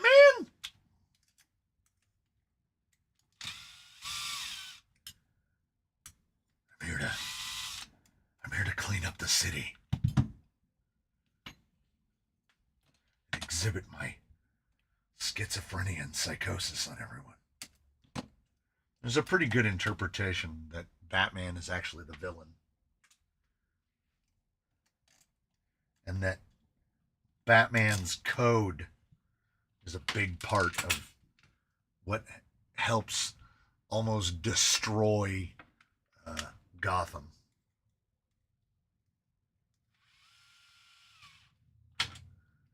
Because of his unwillingness to, use that final option. I can't use I don't kill Alfred. When everybody else in the same cinematic universe is just wholesale slaughtering. So pull my TRX4 Trans and put the Amazon Dig Box instead. The weakness of, the only strength of a TRX4 gearbox is that it's super low profile. There is a good split to the 2-speed if you're running the 2-speed. But I would exchange a 2-speed for dig every time. Well, almost every time. A trail rig doesn't need dig, and a rock crawler doesn't really need a 2-speed. You're only going to be using a 2-speed if you're running like a hybrid, if you're doing a hybrid sort of a thing, where you're going to drive to rocks and then crawl those rocks. They do make gearboxes that are 2-speed and dig together. They're also like all metal and they're kind of heavy. You've got options. What I'm saying is that short of sputter crawlers / loaded crawlers making a dig adapter for the TRX4 gearbox, which I would like to see, but short of that, it's going to be much easier to put a dig box in rather than to add dig to a TRX4 box. And I mean, Sputter Crawler is a machinist, so he'll let us know if that is true or not. I love the Discord. Y'all are salt of the earth people and you make me happy. Even Jerry the Raccoon. That is awfully generous. Whoa, I'm just chilling and catching strays. About to build Deluxe Drive Tech shocks. I watch your videos. Any tips or pointers before assembling? Sometimes inserting the E-clip is less easy with this and more easy with something like this. You get one side of the clip in and hold it with your thumb, and then you just pop the other side in with a pick. Sometimes that's easier. Other than that, when you go to put the shock shafts through, unless you try to build them magician style. Thank you, by the way, Driver 8, before it scrolls off. Thank you for the 5. Magician style is you build the shafts and everything and you put them in, and then you slide all of your componentry, nothing dirty, you slide all of the componentry down the shaft, and then you put the E-clip over it. This way the threads never have to pass through the X-rings. If it does have to pass through the X-rings, if you have shock lube of some kind, fill the threads with shock lube, or just put a big fat drop of oil down in so it goes inside through the seals. That way when you insert the shaft, nothing dirty, when you put the shaft through the seals, you don't cut, tear, or abrade the seals in any way. Because the threads passing through the seals is often, especially if there's preload on the seals, it will just rip the seals as the shaft goes through. Oh, you have the single speed? If you just have the single speed, there's no disadvantage really to swapping to a typical 3-gear like this. What did I do with it? Like this. They're $60. This is the only Amazon dig box to buy. It is called, I call it the tricolor. Because they're still using all metal internals. This is a clone so perfect of the Vanquish Hertz dig that this dig unit will fit on a Vanquish housing, and a Hertz dig unit will fit on this gearbox. It is basically just a straight out clone. It will be absolutely as dry as a bone on the inside, and it will come with a metal spur gear, which should be thrown into a ravine at your soonest possible convenience and never used as a gear. But other than that, they've been particularly robust, and I don't even know how many. I don't know how many. But it has to be approaching double digits. Hey, Mr. C, I did some extra work on my TRX4. What aftermarket drive shafts would you recommend for it? I am a fan of the stock ones. If you don't like the stock ones, the Yeah Racing ones, I will show you what they look like, because it does not have to be Yeah Racing. Buy whichever ones are the cheapest.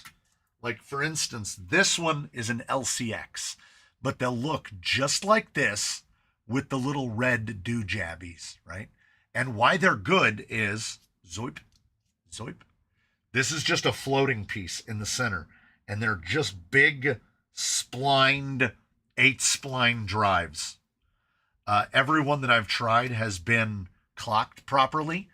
They're not super long travel, but they do travel further than the stock ones from Traxxas, and they are appropriately robust.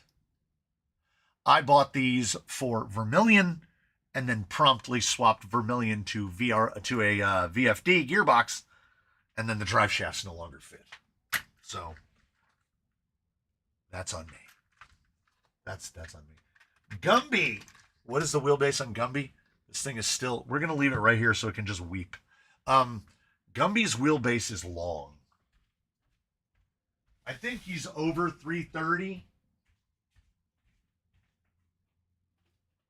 Oh, he's a heavy boy. Yeah. I definitely lanked him out a little bit. Let's see.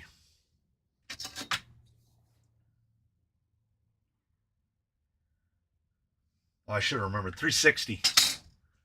Gumby's 360. Because I pulled the front axle back as far as I could, and I pushed the rear axle back as far as I could to get link differential. But if you're running 525s like this, like, he doesn't look incredibly long at 360. Didn't Sandy have stock shafts and the Titan 775? Yeah. The stock Traxxas ones are absolutely fine. I didn't catch what you said about the sweeps earlier. What did I say about the sweeps? Thank you, Mr. C, and everyone else. No, thank you. Thank you for hanging out. I have not driven this since I switched him to LPs. We got to get him out there. We got to get him out on the rocks. 10 minutes? How did that happen? How did that happen?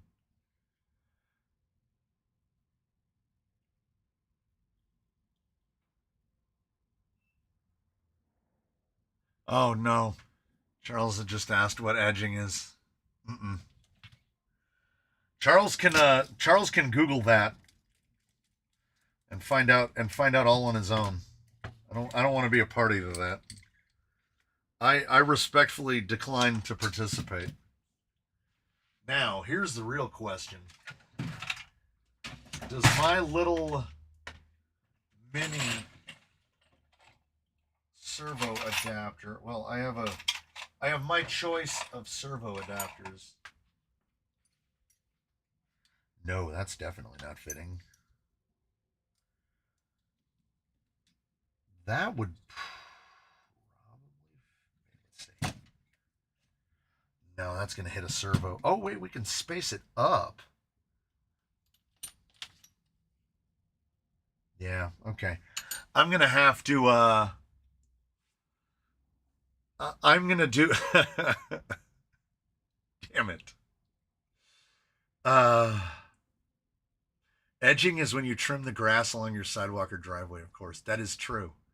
It's absolutely true. I am going to help out the loaded crawlers, gentlemen. I'm going to help out Mr. Sputtercrawler in that in the coming days, not tomorrow. Where am I tomorrow? Anime Expo Chibi. That's where I am tomorrow. In one of the coming days, I will designificate one of these. I will design a servo mount to put a micro servo in there. Because I don't believe I saw. No. Yeah. Yeah. Because that's with it laying over on its side. It's pretty close to movie bits and spinny bits, so I'm going to have to space it up a bit and have it mounted this way, I think is the way is going to be to have it. I think, where's that micro? I think I know how I want it to have.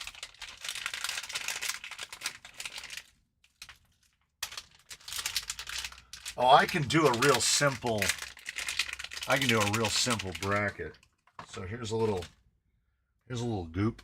The goop looks like an EcoPower in a blue case. Looks just like an EcoPower in a blue case. I'm thinking, oh, how are we gonna?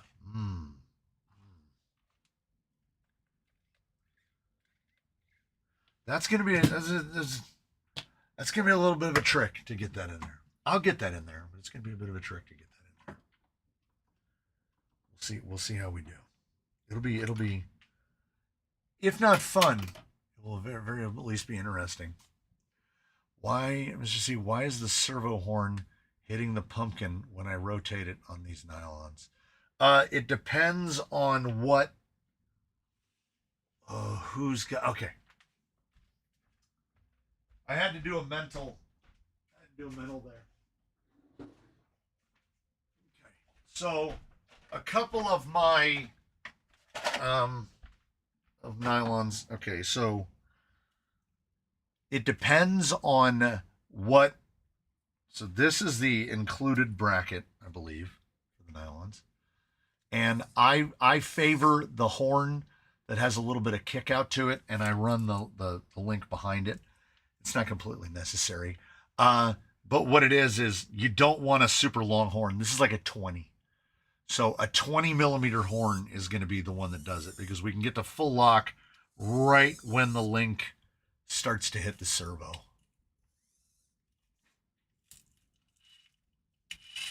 So it's most likely because the horn is too long. Eesh. There's entirely too much edging talk there. Entirely too much. And I don't like that I know what it is. That's not helping me mentally.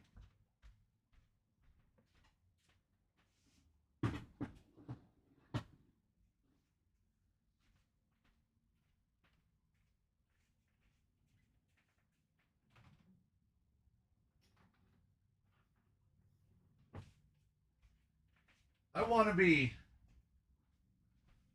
blissfully ignorant of these things. I don't want to know what things are. Mount the dig servo way in the back and make it look like a scale auto battery. Oh, this is going to be completely out the body, isn't it?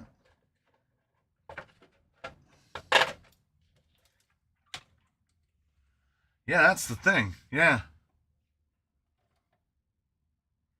If his travel wasn't so good, put the little element fuel cell, the one that comes in the SEs, put the little element fuel cell back there, put the servo inside of it, and just have a linkage going up to it.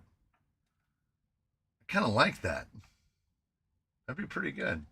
Like I say, what I do is I take a step back and I wait for a shower thought to hit me. And like that light will bling on. Oh, my head has stopped hurting a little bit.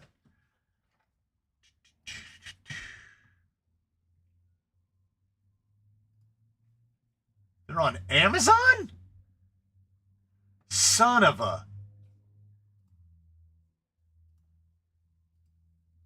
They got them in black too? Oh my God, look at this.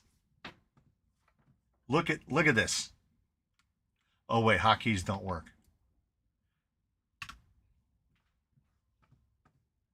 Okay, we will truly see my influence. Look at that.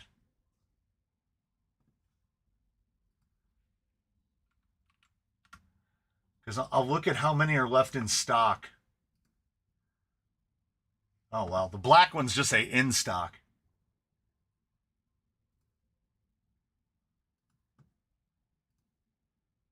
You know what?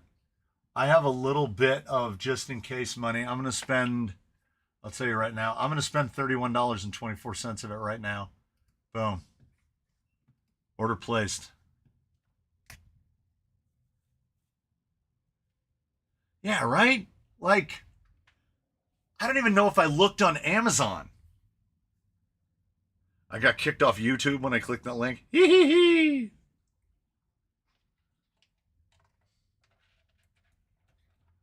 All right, so Mr. Musey is out of service for a minute. I have a replacement front drive shaft so that he's not running the split silver black. He'll be running the two blacks. His shocks could use a little more life-giving juice in them. $40.91 Canadian. Wild. Oh, I have to put these on list. I lose them.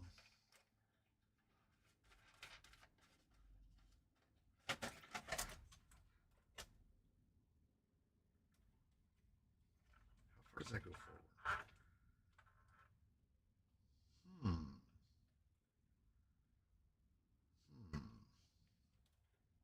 See, I'm overthinking it. I'm overthinking it already. That's why I gotta set it down.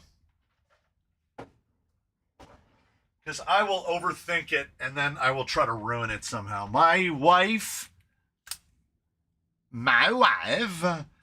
and my youngest are currently at Anime Expo Chibi, which is just in Ontario. It's right next to us. Can anyone recommend a TRX4 hex extender? The ones that I prefer, I still have Amazon open, so I can hit you. These are the ones that I prefer.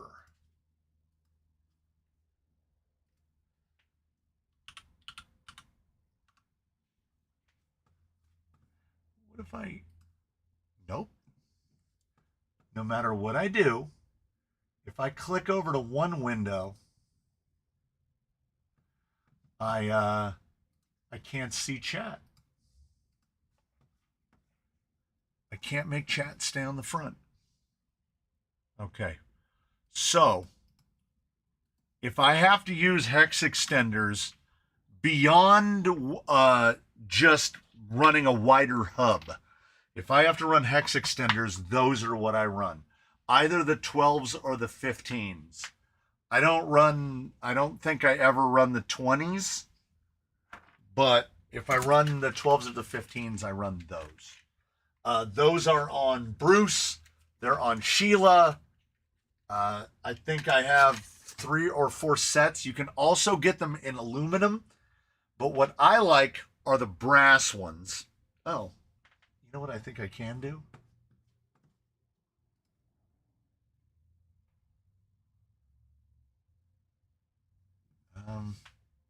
What I like is you get the brass ones, and then right here on the flat, I drill a hole, tap it, and put a set screw in it so that they don't fall off. Now, if you use these, you don't have to go to extended stubs to get more threads on them. There's a lot of ways to get more width. How about a link for an upgrade brushed motor for my Capra? I mean, so here is your best option.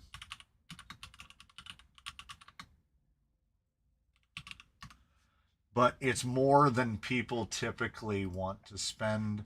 Although, I mean, I guess it's not that bad. Hotkeys don't work. Paste. Okay. When it comes to brushed motors, the only thing I want to run is that one, right? The 540, the big blocks are the only brushed motors I want to run.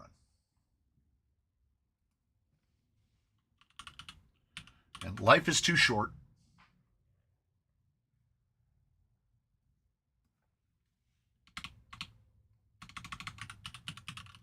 I realize I'm off angle here. What am I dodging? Water. Hey, look at that.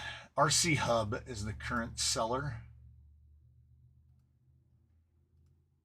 Copy. Hotkeys don't work. Tell us, and we go. Paste. Where can I get extended stubs for element axles? You can't, so far as I know. You have to use extended hexes like the ones that I showed. So, yeah. We're barely in. Are we into overtime? We're barely into overtime. And I'm still broadcasting in 60 frames. I don't know why that is. There's not a lot of action here. I don't know what you're getting additionally or missing, or not missing that you used to be missing before. Nor do I know how I ended up in 60 frame, nor do I know how to turn it off. So there was some point in the setup where I set this to 60 frames and I don't. I'm just going full Clint Eastwood at this point. Oh no, this is all I got in me, guys. I need a coffee drink before 4 p.m. And then I need to sit down and I need to stare at a computer screen and fall asleep in my chair, which I'm going to do because I filmed 2 videos this morning and I did all of this other stuff. Thanks everybody for being here. Thanks again, Mr. Turner, for being an absolute lunatic and throwing down 100. That's crazy. Thanks to everybody else, anybody who sent gifts, all that stuff. Yeah, we're gonna go. Wow. I mean, do you hear where I'm going at this point? Like, I don't know what's happening right now. Did I get a draft when I was asleep?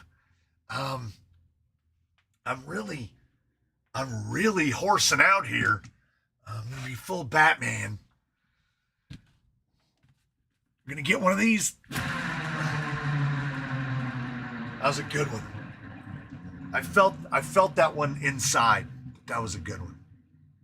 Yeah, the revenge of the MDF. I tell you what, I shouldn't have done back-to-back days. It's just like Anime Expo. The key is don't do back-to-back days. I should have built the laser enclosure one day, and then I should have built the other stuff. Like, well, I can't do it Saturday. I can't do it Sunday.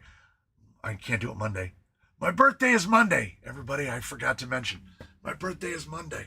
I will see. Oh, and I hope to do game stream next week, but I was building the laser. No, I was at the DMV. I was at the DMV during game stream time. And then I was building the laser the next day, building the underbench stuff the next day. In here today. Thanks everybody. I don't know. Maybe get some Ludens? Get some Ludens or something? Man. Yeah, live stream from the DMV. Man, it was we did a good one. I'm going to start a series on this reasonably soon. No, you did not! What are you doing? What are you doing, man? Like, I don't know what he's doing. I am, oh my God, it's almost gone. My voice is almost gone.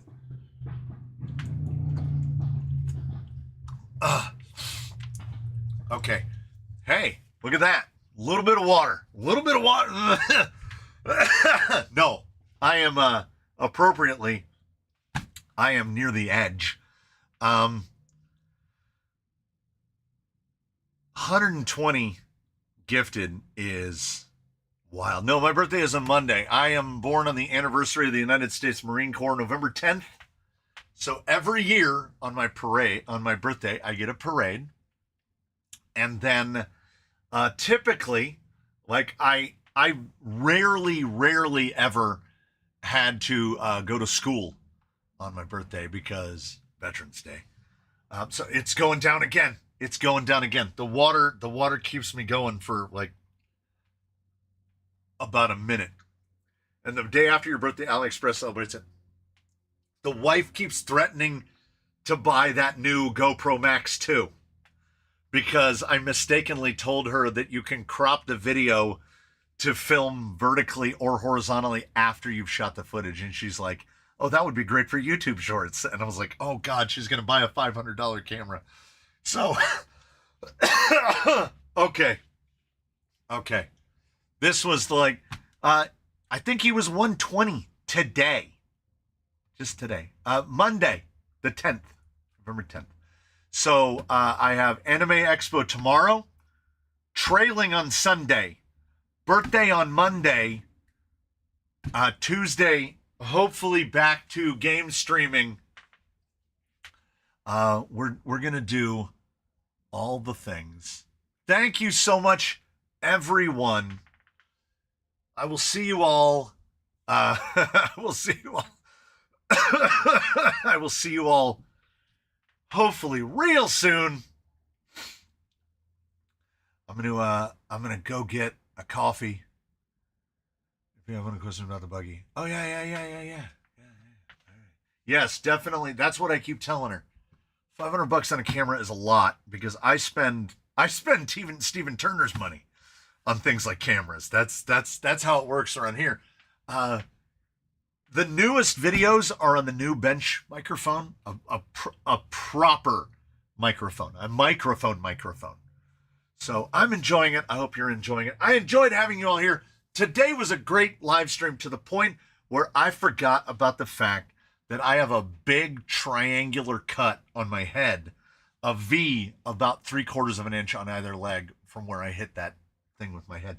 So, thank you so much, everybody. I'll see you all in the next one. And every time I try to get my voice up above a certain level, it really crackles out. Thanks so much.